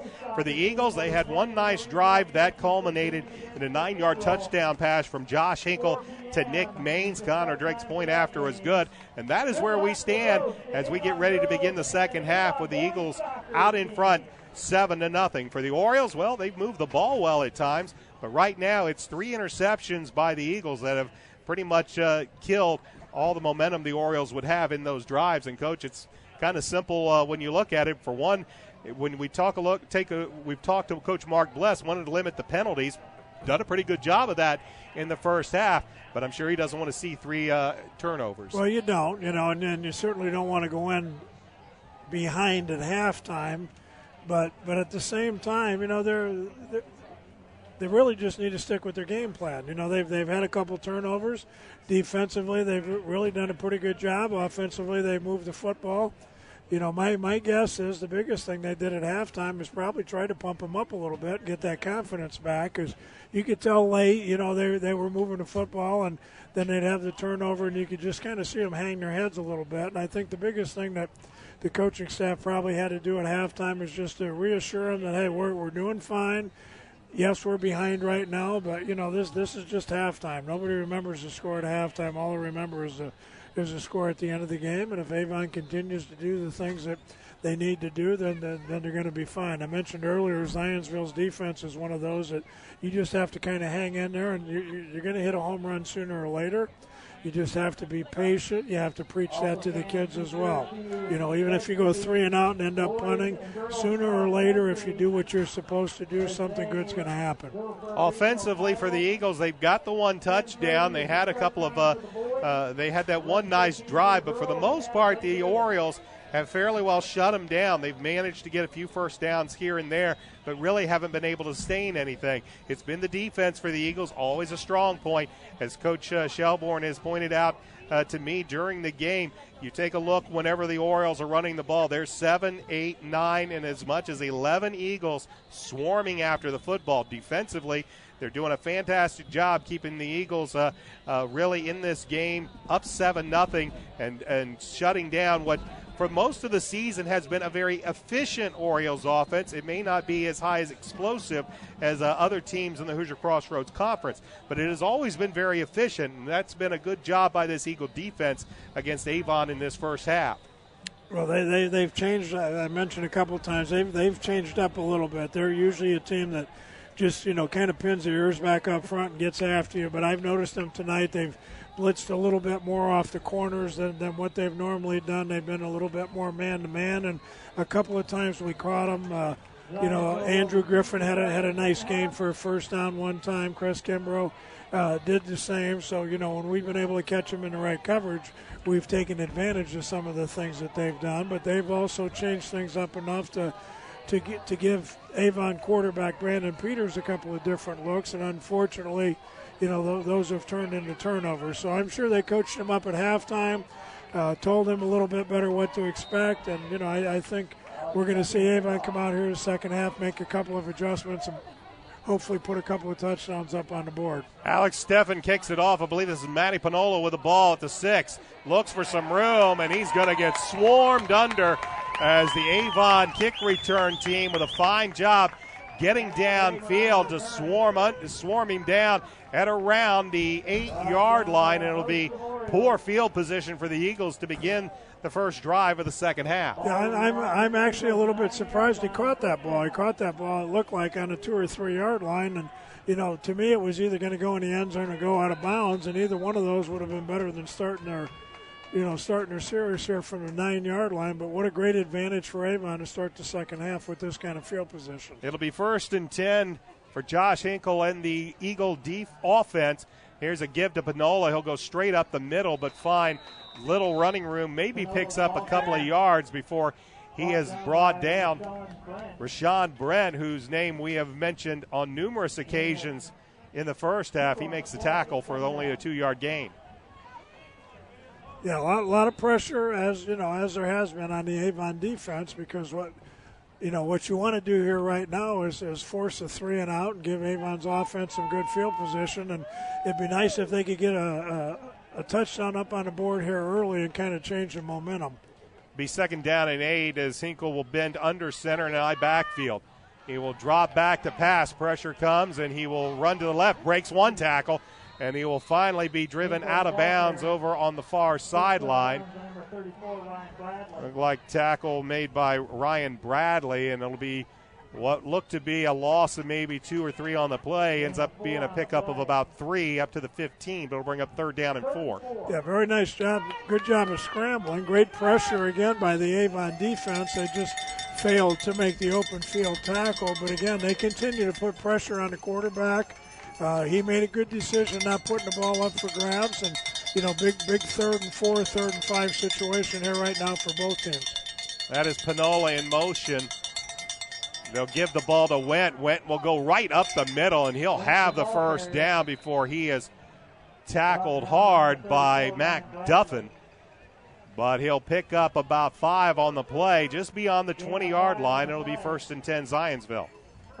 Just a strong run right up the middle by the 882-pound senior Cole Went.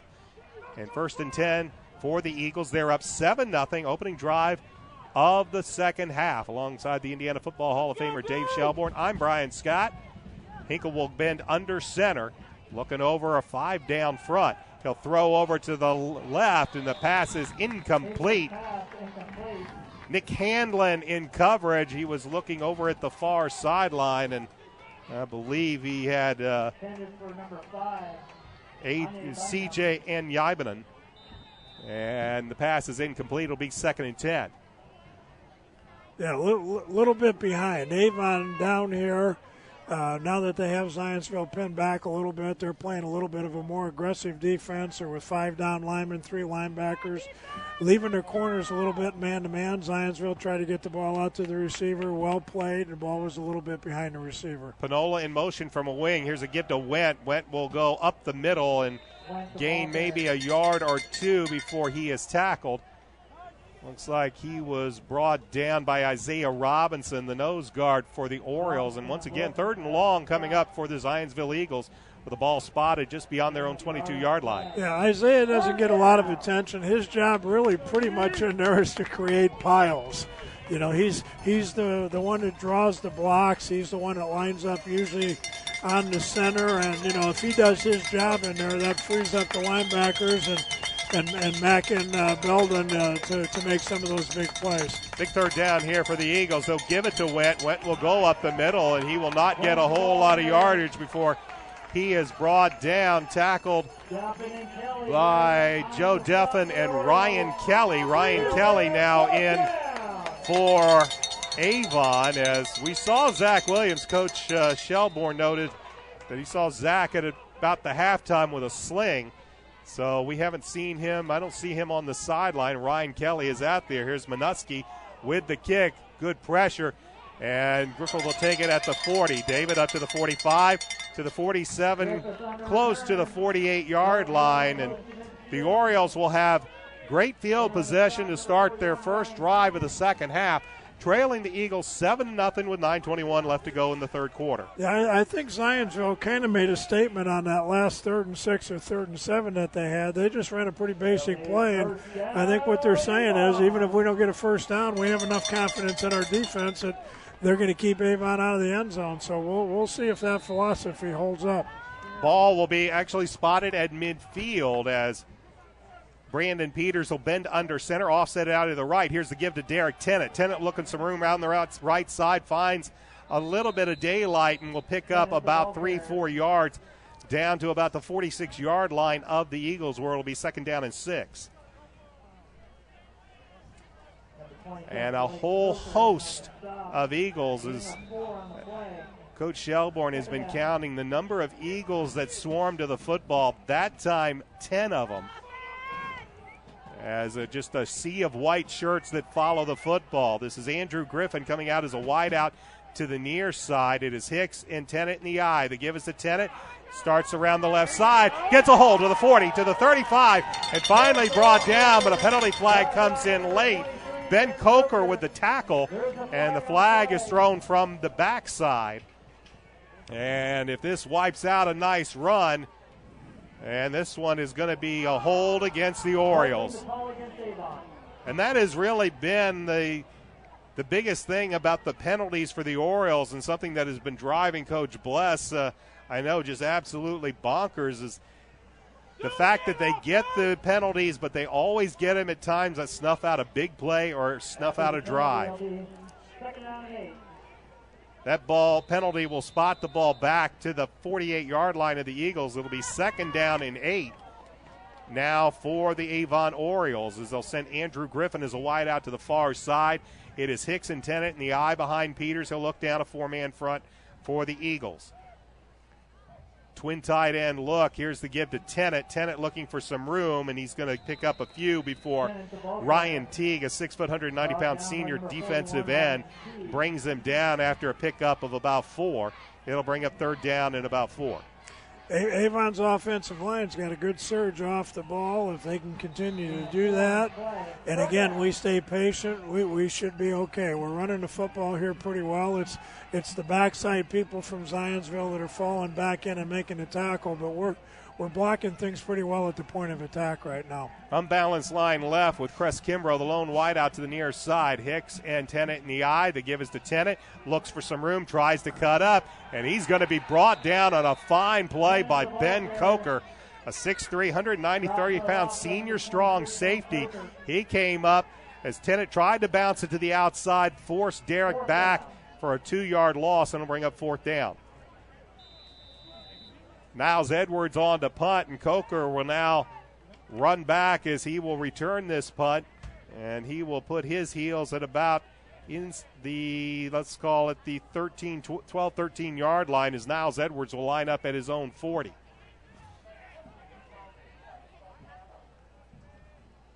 Edwards gets this one off, and it's not a good punt. It'll take a sideways hop, and it'll be down at about the 32. And Edwards, with kind of that rugby style, don't know if he had the option of running. He took a few extra steps, and I'm sure that threw his timing off. Just couldn't get a whole lot into that kick.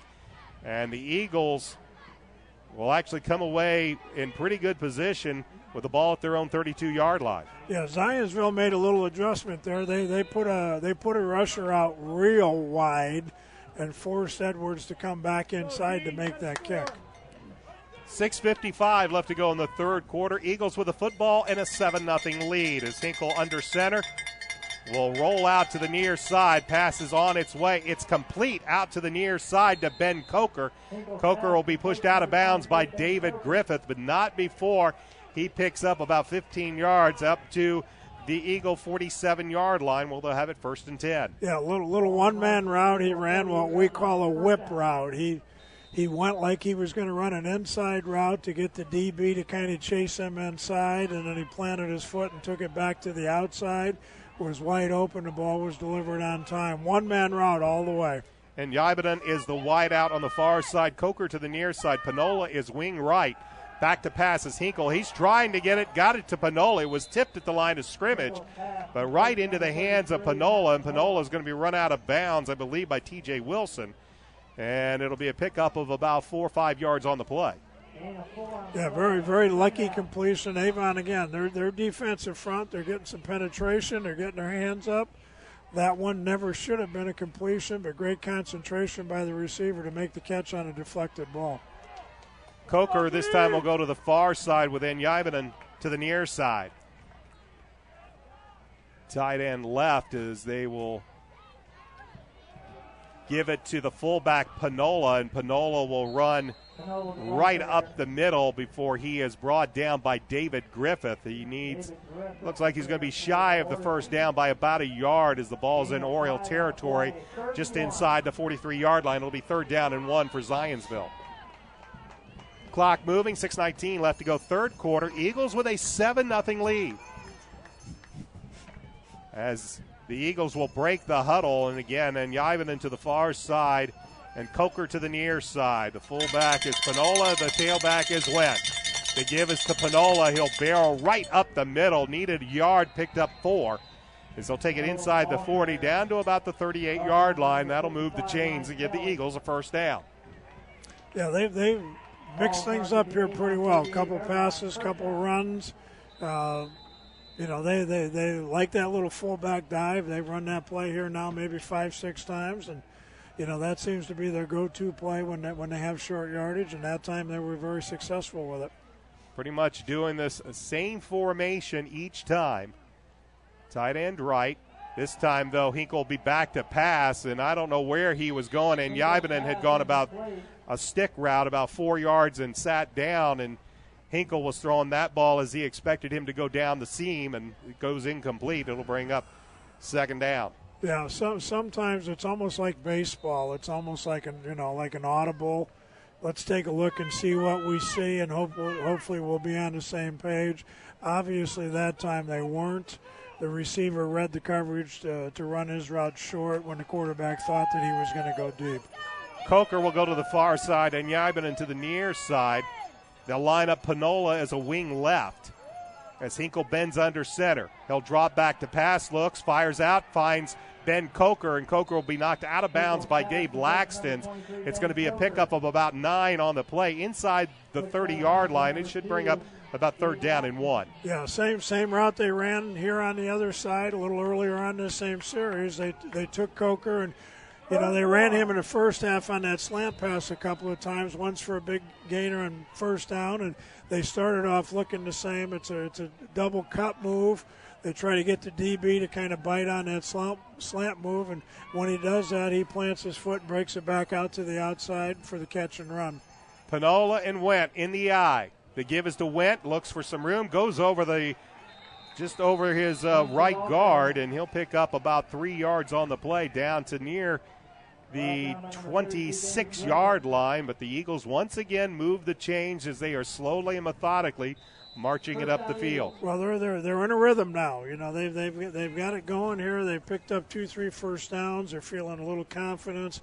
Avon's going to have to do something to disrupt this. A good first down play here, a zero play, a turnover, a blitz of some kind would be helpful to switch the momentum here a little bit on this drive. A lot of shifting prior to the play, and there we're going to have movement as Panola got caught leaning before the play got underway from his wingback position near side, and the 5 yards will cost the Eagles as they'll march the ball back to the 31-yard line. It'll bring up first down and 15. Clock shows 5:02 left to go, third quarter. We are where we were at halftime with the Eagles leading 7-0 alongside Dave Shelbourne. I'm Brian Scott.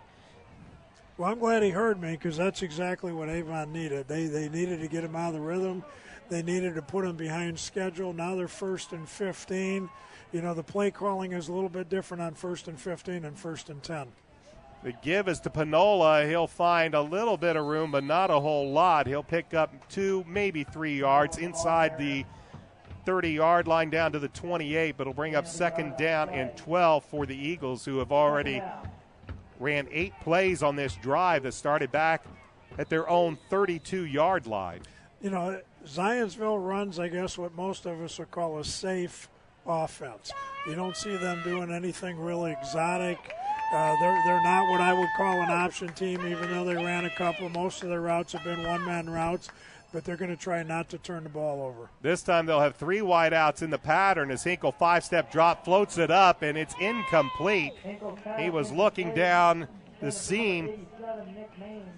He was looking for Nick Maines, who caught the touchdown pass in the first half, but they can't hook up on this one. And now big third down as the Orioles have them third down and 12, and the Orioles sideline trying to get this crowd riled up. And for the kids being in fall break, they've got a really good crowd here tonight.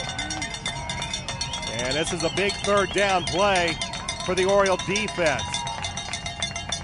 Hinkle under center, rolls out, looking near side, gets a nice block, fires down the field. The pass is incomplete. Andrew Griffin in coverage as they were looking for Ben Coker. It falls to the turf, and that'll bring up fourth down, and an interesting call here for Larry McWhorter.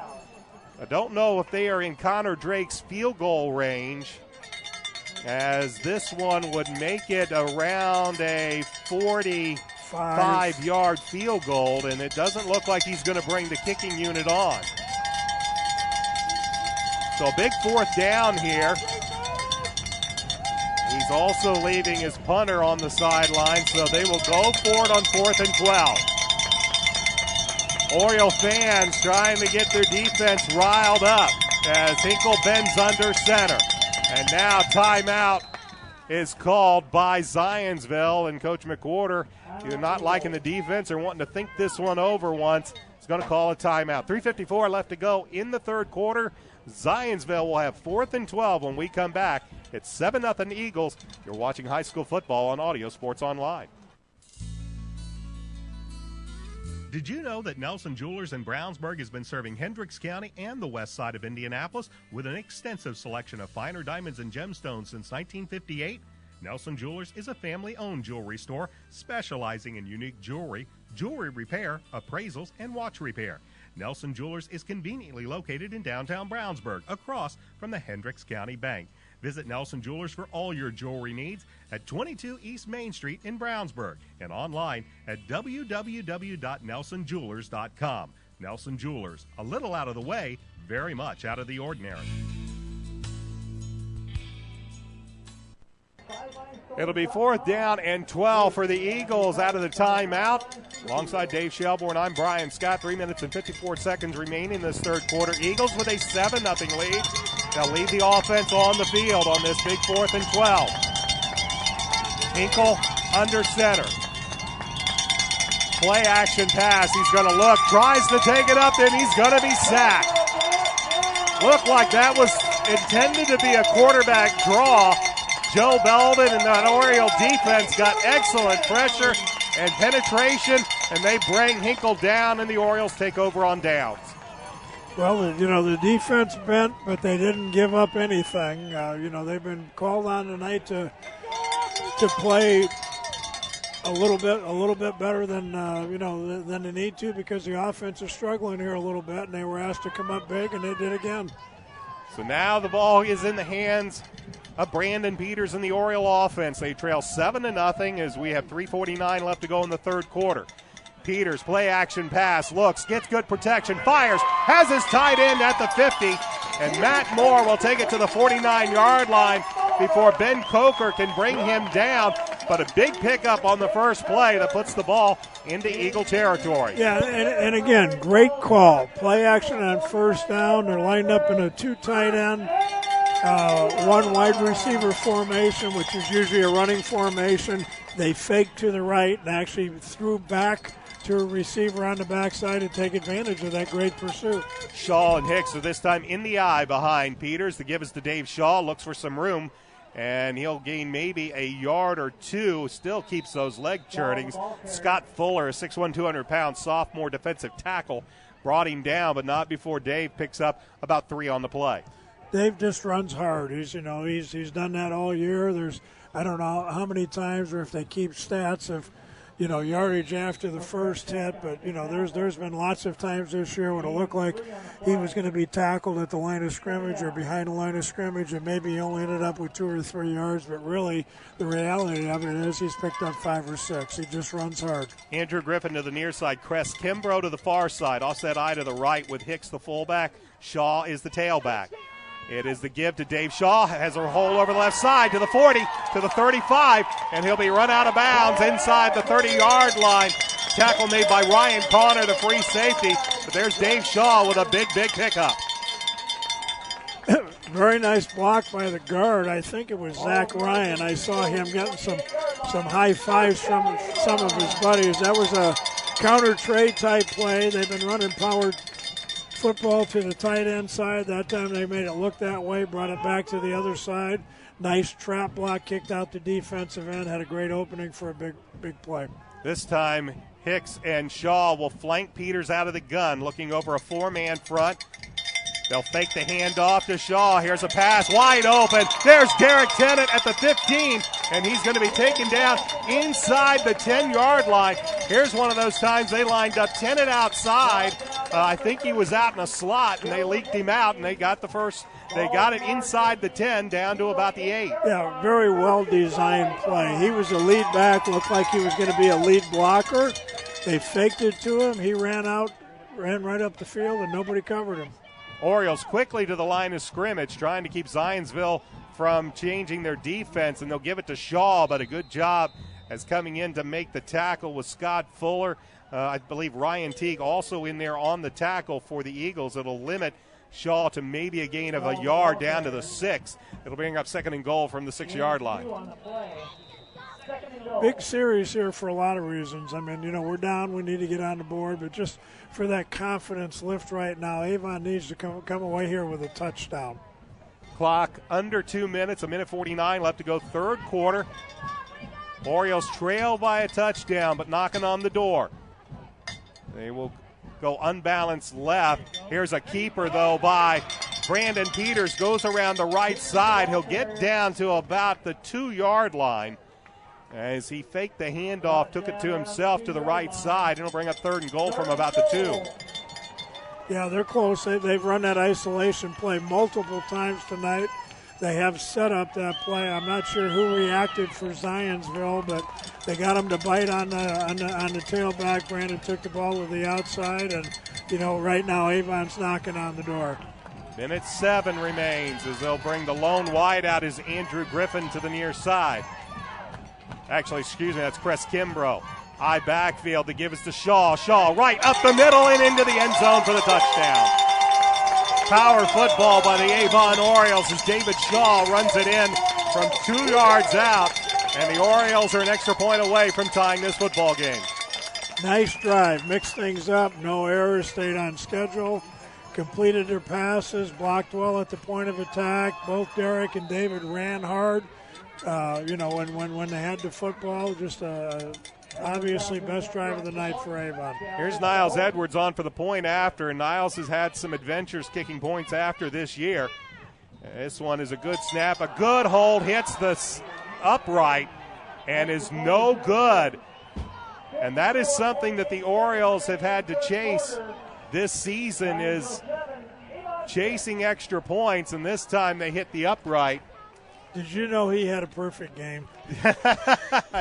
And I messed it up. And that's going to be a tough one for the Orioles as they'll trail the Eagles 7-6 with 54 seconds remaining. Back with a kick after this. This is high school football on Audio Sports Online. Legends Pub and Grill is located at 1100 North State Road 267 in Avon. They're open Monday through Saturday from 11 a.m. to 3 a.m. and on Sunday from noon to midnight. They're Indy's West Side hotspot, having a DJ and dancing on Saturday nights. For more information, check Legends Pub and Grill out on Facebook or call 272-9040.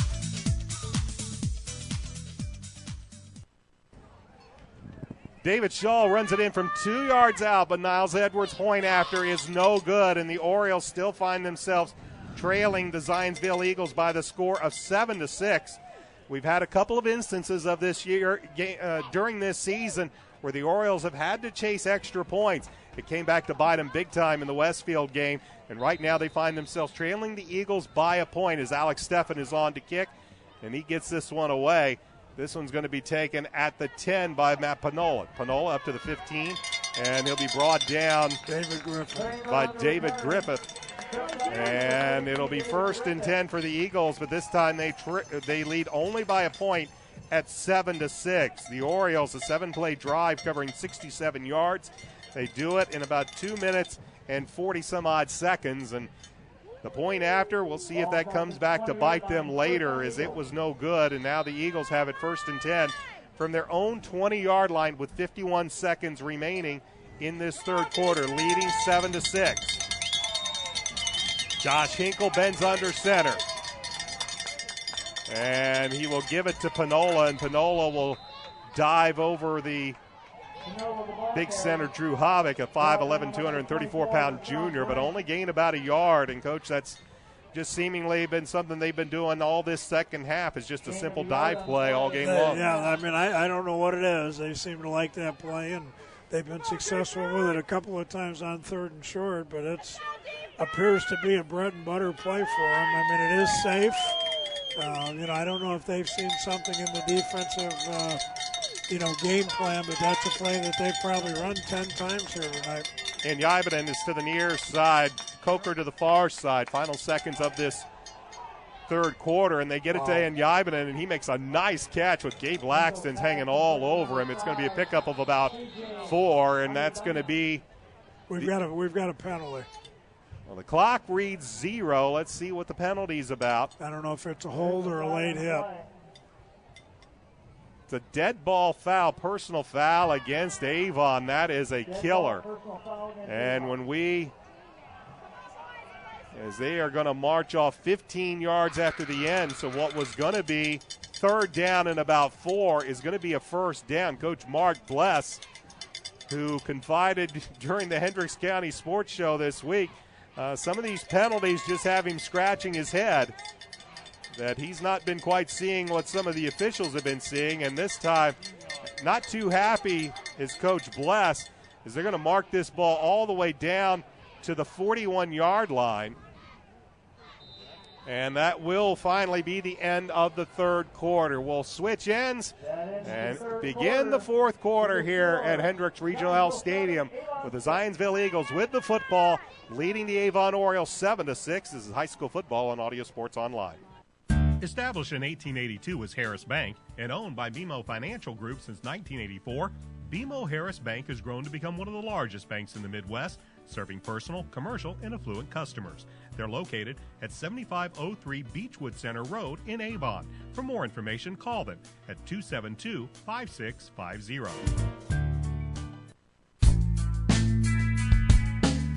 McNamara Florist is Indy's hometown florist since 1954, with 8 convenient locations, including the new Avon store on Rockville Road.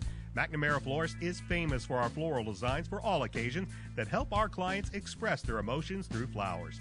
Visit McNamara Florist for outstanding personal service and to select from the renowned home decor merchandising, including stunning Christmas classics. McNamara Florist is located at 9655 East Highway 36 in Avon, and you can give them a call at 579-7900.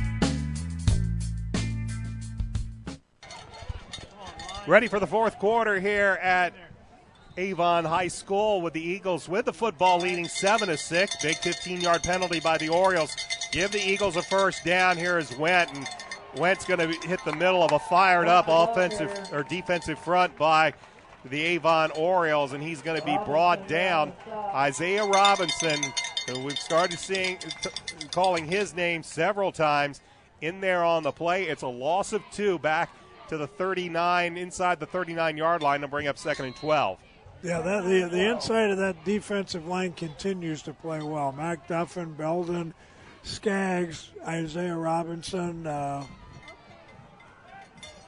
Brent, when they're in there, they've played extremely well. They make the linebackers' job a lot easier when they penetrate like they have been. Unbalanced line to the left for the Eagles. Back to pass as Hinkle fires, and it's going to be incomplete. Looking for Coker on a route down the far sideline. Looked like Nick Hanlon was in coverage for the Avon Orioles, and it'll bring up 3rd down. Yeah, some miscommunication here a little bit tonight. Looks like they're running what we would call option routes, where the quarterback and the receiver are supposed to see the same thing and be on the same page. A couple of times the quarterback has thrown where he thought the receiver would be. The receiver was running a different route. So this is going to bring up 3rd down and 12 as the Eagles will line a 3-wide receiver look with 2 to the near side. Hinkle back to pass, rolls to the near side, steps up, brought down. Coming in to make the tackle initially was Chad Skaggs, and it will force a punt from the Zionsville Eagles. Well, again, the defense, time after time after time, especially here in the last 4 or 5 games, they continue to do their job. They continue to get the ball back for the offense, and it looks like we're going to get it back with decent field position. Minuski to punt. Griffith stands back at his 26. This is a better punt from Minuski, but Griffith will field it at the 31. to the 35, tries to elude one tackle, slips one, but not another. And he will take it out to around the 30, just beyond the 36-yard line. And the Avon Orioles trailing by a point, a missed extra point. But the Orioles had a nice drive on their last drive that culminated on a 2-yard touchdown run by David Shaw. They have the football back at their own 36-yard line, trailing 7-6 with 10:30 left to go in this fourth quarter. Brandon Peters brings the offense out onto the field, I backfield, this time with Hicks and Shaw in the eye. They give us to Dave Shaw. Shaw right up the middle, and he will get to, they'll give him forward progress to close to the 41-yard line to pick up a 5-10 Eagles around the football, but not before Shaw picks up 5 hard-earned yards, bring up 2nd and 5.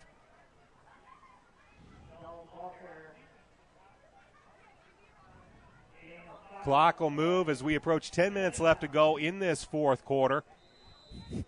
Orioles using just some power running right now as they'll send Cress Kimbrough as a wide out to the far side, looking over that 4-man front for Zionsville. Ball at the Oriole 41-yard line.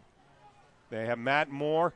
He's in a wing right, but the give is to Dave Shaw, and he's going to take it up the middle. Soren Didenda was riding him. Didenda actually had Shaw about a half yard in the backfield, and Shaw just gave Didenda a ride up to beyond the 45-yard line, but this is a big 3rd down and 1 coming up for Avon. Well, again, David Shaw just runs hard. You know, you mentioned he was tackled in the backfield and ended up coming up here about a half yard short, so he did about 4 or 5 yards of that on his own. 3rd down and 1, I backfield. Shaw is the tailback, but it is Peters on the keeper. He'll lunge forward, and he looks like he has enough for an Oriole 1st down. Peters is not a small player. He is 6'4", 185 pounds, and when you take a look at that, remember he is only a sophomore. So he's a big kid as a sophomore. And quality basketball player as well. Played on the varsity last year as a freshman, so you know he's got some skills. He just rides, and it doesn't hurt when your center is 5'11", 275-pound Jake Higginbotham, who leads this team in pancake blocks. He moved from guard last year to center this year and has done an outstanding job for Coach Bless and the Orioles. I know he's one of Coach Ballew's favorites in the weight room as well. Here's a corner blitz. They pick it up. They give it to Shaw. Shaw will run right up the middle, and he'll pick up maybe a yard before he's brought down.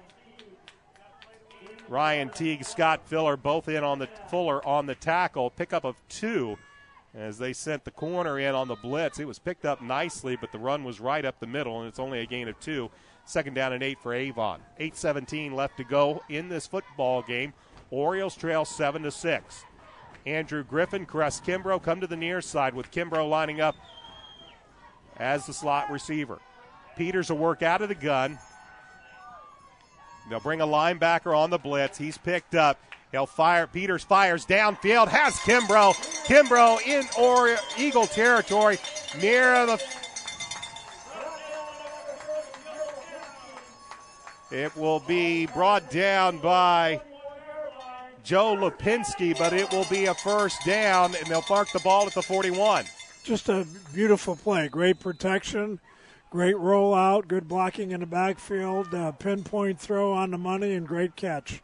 This time Kimbrough is the lone wide receiver to the far side, and again the Orioles will go with this unbalanced left look with Derek Tennant, the tailback. Tennant will get the ball, but he's going to be tripped up at the line of scrimmage as coming in to make the tackle was number 33, Matt Pinola. A gain of maybe a half a yard, the nose of the football just outside the 40-yard line. Call it 2nd down and a long 9 for Avon. Ball in Eagle territory with the Orioles trailing 7-6. 7:08 remains in this football game. Clock is moving. Peters will bend under center, I backfield. Play action pass. Here comes the corner blitz, and coming in and making the sack it was a safety blitz. Ben Coker came in to make the tackle. And it's a big loss as I think Brandon thought he may have had a little bit more time than he did. He was definitely looking down the right side, but Coker closed quickly and brought him down for a loss back to the Eagle, 46-yard line. Well, that time Zionsville guessed right. You know, Avon was trying to hit that home run that I've been talking about, and really not a bad time to run it, but they brought that secondary blitz that time. He came unblocked and made the big play. 3 wideouts this time for Avon as Peters works out of the gun. He will step up in the pocket now. He will take off. He will get to the 45 and then slip, and he'll be brought down. He'll pick up a few yards, but it's going to bring a 4th down and long, and this time Coach Bless won't hesitate. He's going to have to send the punt team out as the ball will be spotted at the Eagle 43-yard line. So now a bit of a field position game going on here as Coach Bless hopes to pin the Eagles back deep. Clock moving with 5:46 left to go in this football game as Ben Coker will plant his heels at the 10-yard line, hoping that he can get one that'll go over his head and into the end zone. Niles Edwards gets a foot into it. It's a high kick. Coker will signal for the fair catch. He will muff the football. The ball is on the ground. Let's see who comes out with the football. Coker called for the fair catch. Orioles say they have it. No official signal, and they do. It was a very high kick by Niles Edwards. Coker ran up, called for the fair catch.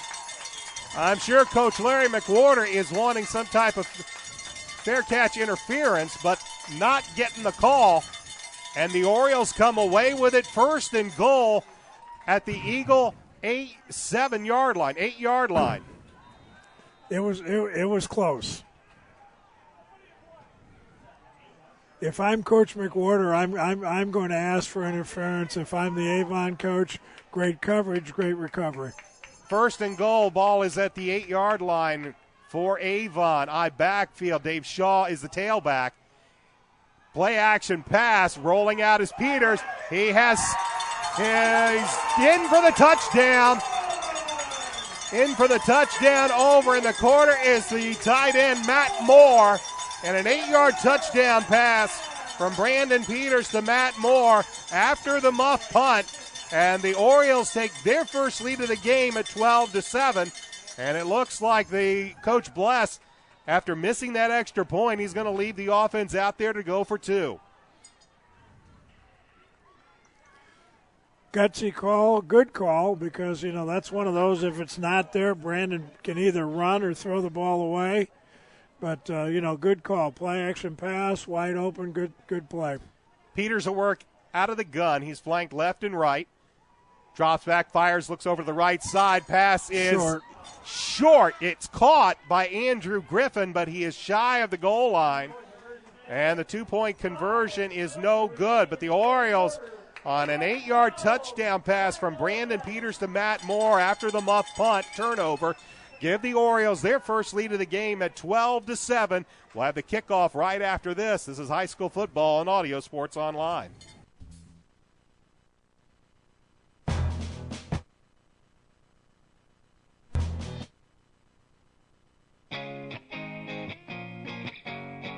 Right now at all Avon and Brownsburg McDonald's, you can check out the brand new Mighty Wings. Mighty Wings are hearty bone-in chicken wings that are crispy and breaded with a spicy kick. Available in 3-piece, 5-piece, or 10 pieces, a 3-piece is only $2.99 at all Avon and Brownsburg McDonald's. The muff punt by Ben Coker leads to the turnover that gives the Orioles the football. 1st and goal from the 8. Brandon Peters finds Matt Moore on the first play for an 8-yard touchdown strike. 2-point conversion comes up just a little bit short, and the Orioles have a 12-7 lead as they get ready to kick this ball away to Zionsville with 5:20 left to go in this 4th quarter. Alex Steffen ready to kick this one off. He kicks it deep. It'll be taken at the 5. Coming to the 10. Making it to the 15 and no further. As stopped right there at the 15-yard line, Matt Pinola. And the Eagles will have the ball in not the best field position as they'll start this drive from their own 15-yard line trailing by 5 with 5:15 left to go in the fourth quarter. Alongside Dave Shelbourne, I'm Brian Scott.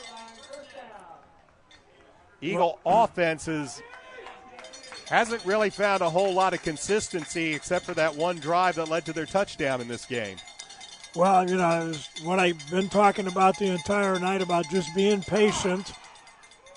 And that time, though, they get a very, very nice run, and one of their biggest runs of the game is Cole Wendt takes it right up the middle for a pickup of almost 10 yards. And now a late penalty flag, and that, if that's going to be against Avon for jawing a little bit, that is just going to put Mark Bless over the edge.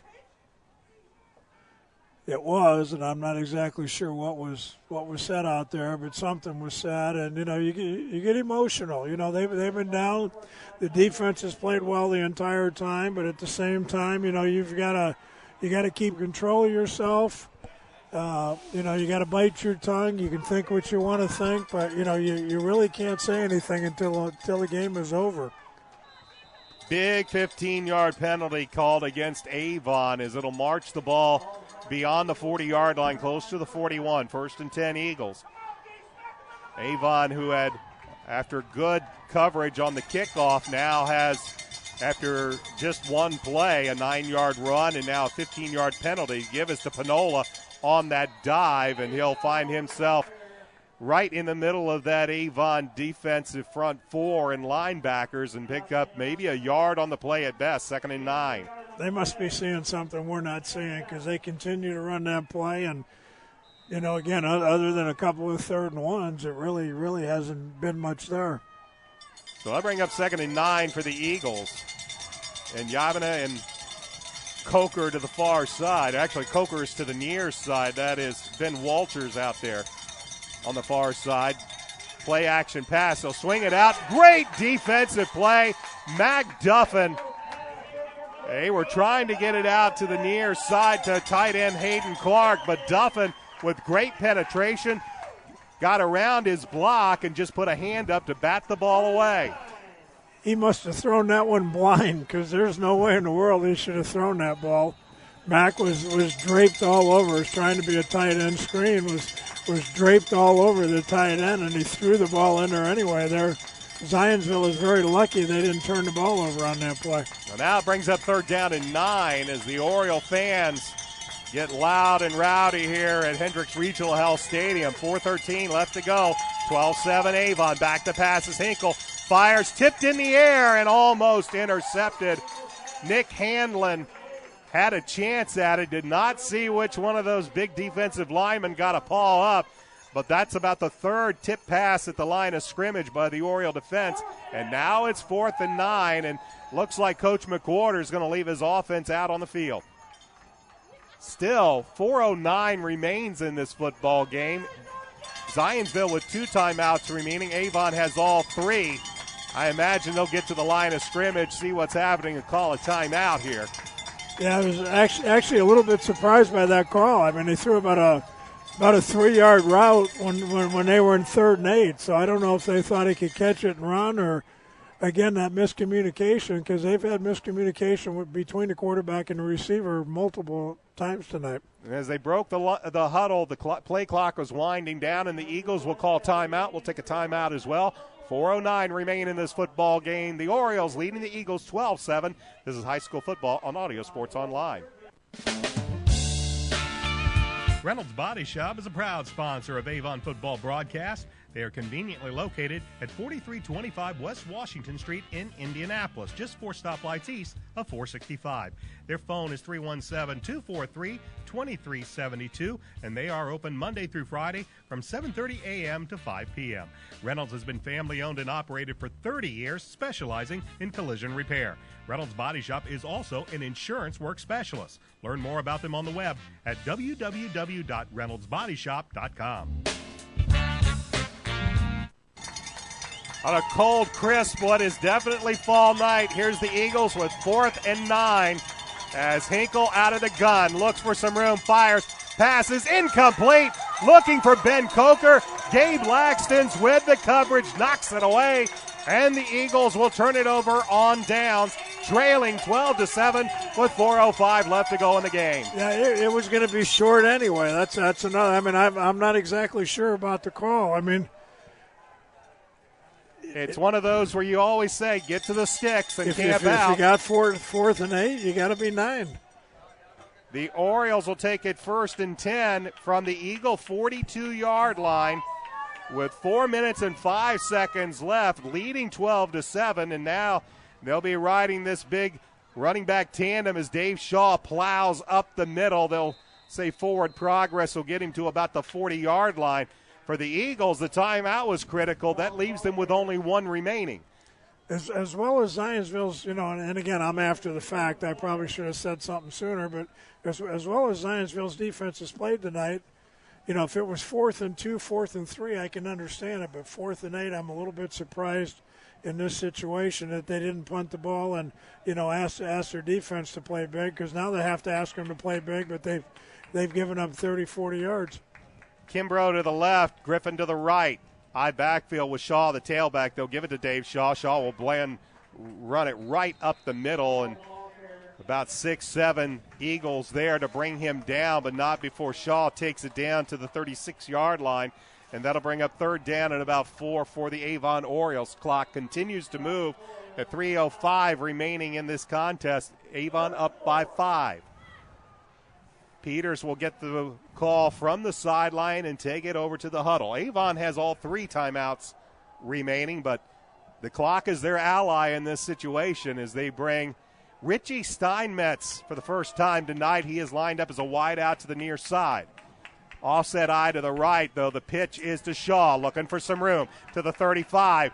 He will plow down. He's going to be very, very close to a 1st down. Strong running by Dave Shaw. He had a Zionsville defender draped all over him, Blake Coker, but it is enough for an Oriole 1st down.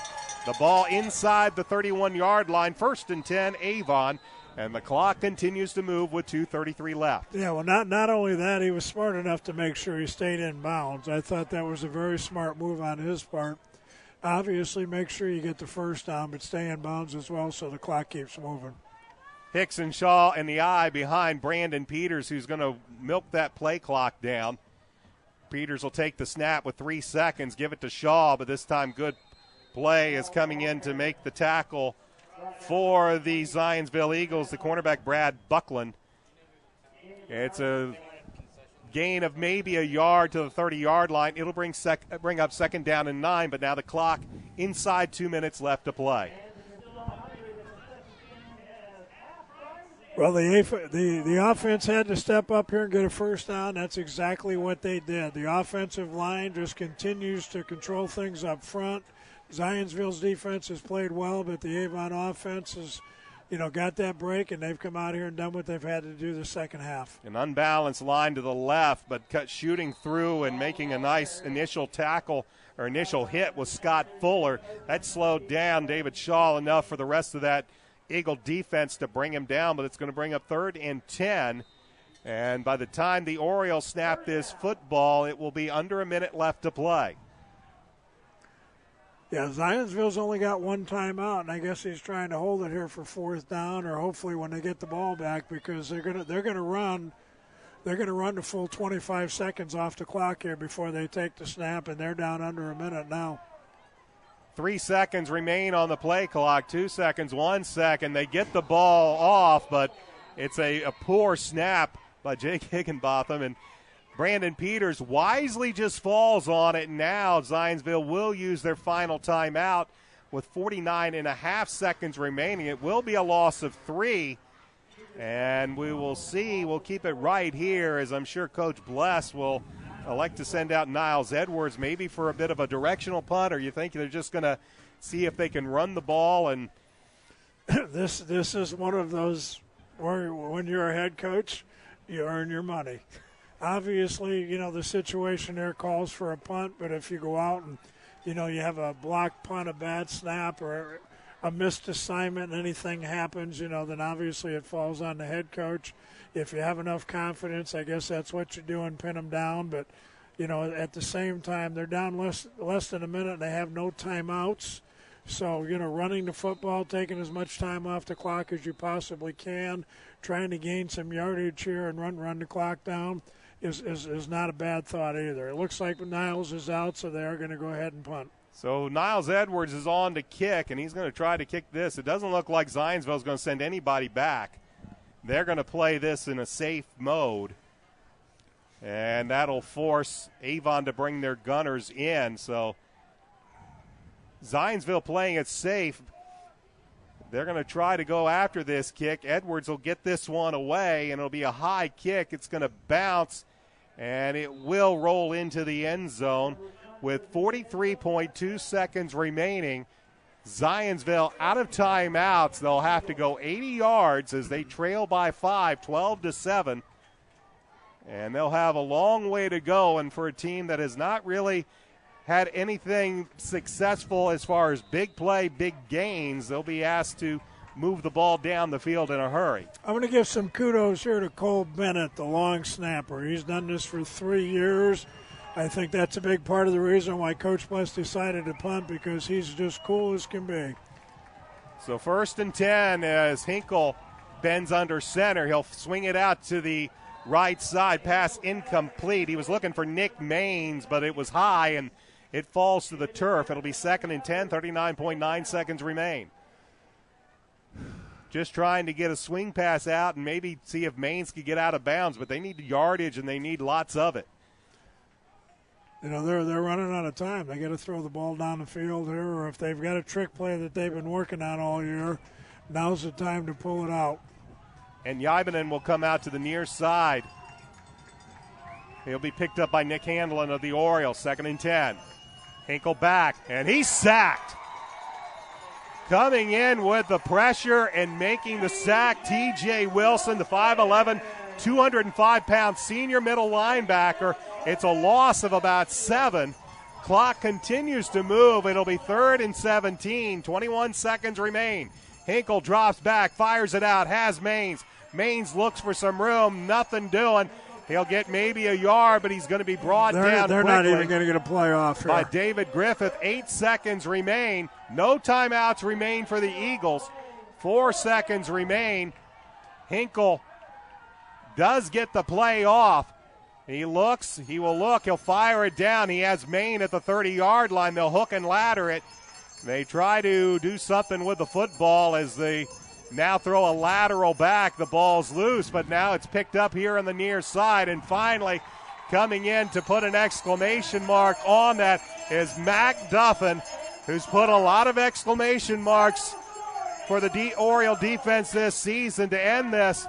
And the final score, the Avon Orioles win their 5th in a row. They defeat the Eagles 12-7. Back with some final thoughts right after this. This is high school football on Audio Sports Online. Tune in to XRBRadio.com every Friday at 5:30 for the McDonald's Hendricks County Sports Show. Join me, Brian Scott, for a full hour as I interview coaches and student athletes from Brownsburg and Avon High Schools. You can also watch the taping in person at a McDonald's near you every Wednesday night. Check out the McDonald's Hendricks County Sports Show broadcast page at xrbradio.com or audiosportsonline.com for store locations. If you're a business owner with or without employees, you're probably wondering about your payroll. Is it being prepared correctly? Are the right amount of taxes being taken out? What about child support, workman's comp, auditing, unemployment, Social Security, local taxes, payroll deductions? It can be a bit overwhelming, but we've got the answer for you.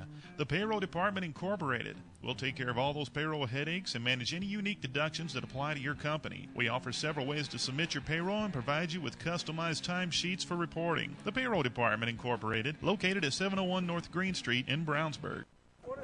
The Avon Orioles have defeated the Zionsville Eagles by the score of 12-7. Alongside Dave Shelbourne, I'm Brian Scott. It's a quick wrap-up of this game. It was the Eagles getting on the scoreboard first. Nick Maines, a 9-yard touchdown pass from Josh Hinkle. The point after was good. It was 7-0 in favor of the Eagles. That was what the score was at halftime. It would go into the third quarter when David Shaw would finally get the Orioles on the scoreboard from 2 yards out. Point after, though, was no good by Niles Edwards, and the Orioles still trailed the Eagles 7-6 after the both teams exchanged possessions. Eagles the Orioles punted the ball to Zionsville. Zionsville mishandled and muffed the punt. Ben Coker at around the 5-yard line. That set up the next touchdown for Avon is on the very first play from 8 yards out. Brandon Peters hits Matt Moore. The 2-point conversion was no good, but that was what our final score would be, 12-7. Eagles simply could not find any consistent offense in this contest. Avon, who was not very consistent themselves in the first half, they managed to move the ball some.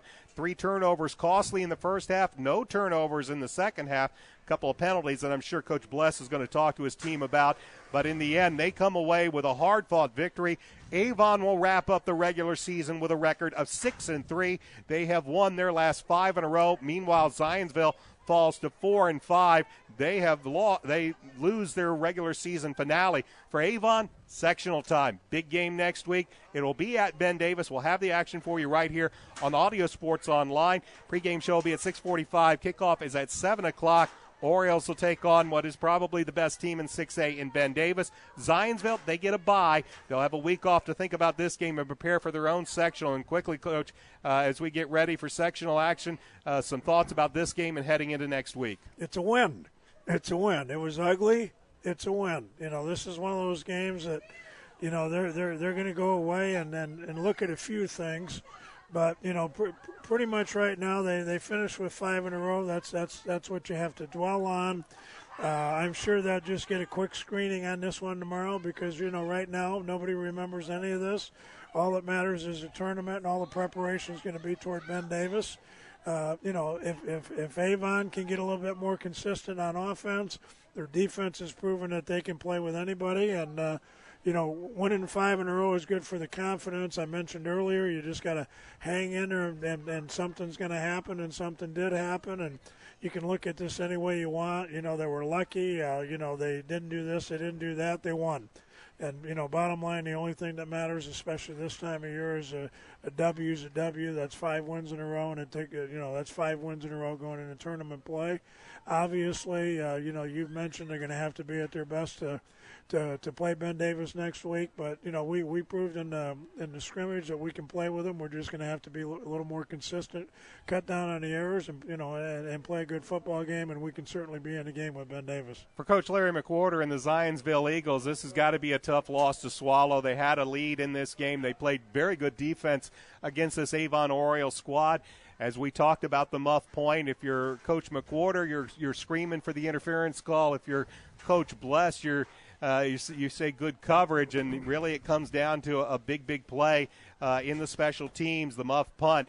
But for Coach McWhorter, what do you do with a 1-week bye before you have to play your sectional game? Well, you lick the wounds a little bit and you go back to coaching. That's what they do. And, I want to take a quick minute here and take my hat off. Larry McWhorter is one of the more quality people in coaching. He does things right. He's a first-class person. He's a high-character person. I'm sure right now they're hurting a little bit, but he's going to handle it the right way. He's going to go down there and pump his kids up. They're going to fix things as best they can, and don't be surprised to see them make a good run in the tournament. They played defensively. They played almost a flawless game tonight. They bent a little bit, but they didn't break. The one big error tonight, is going to cost them the victory, but overall, I thought they played pretty well tonight as well.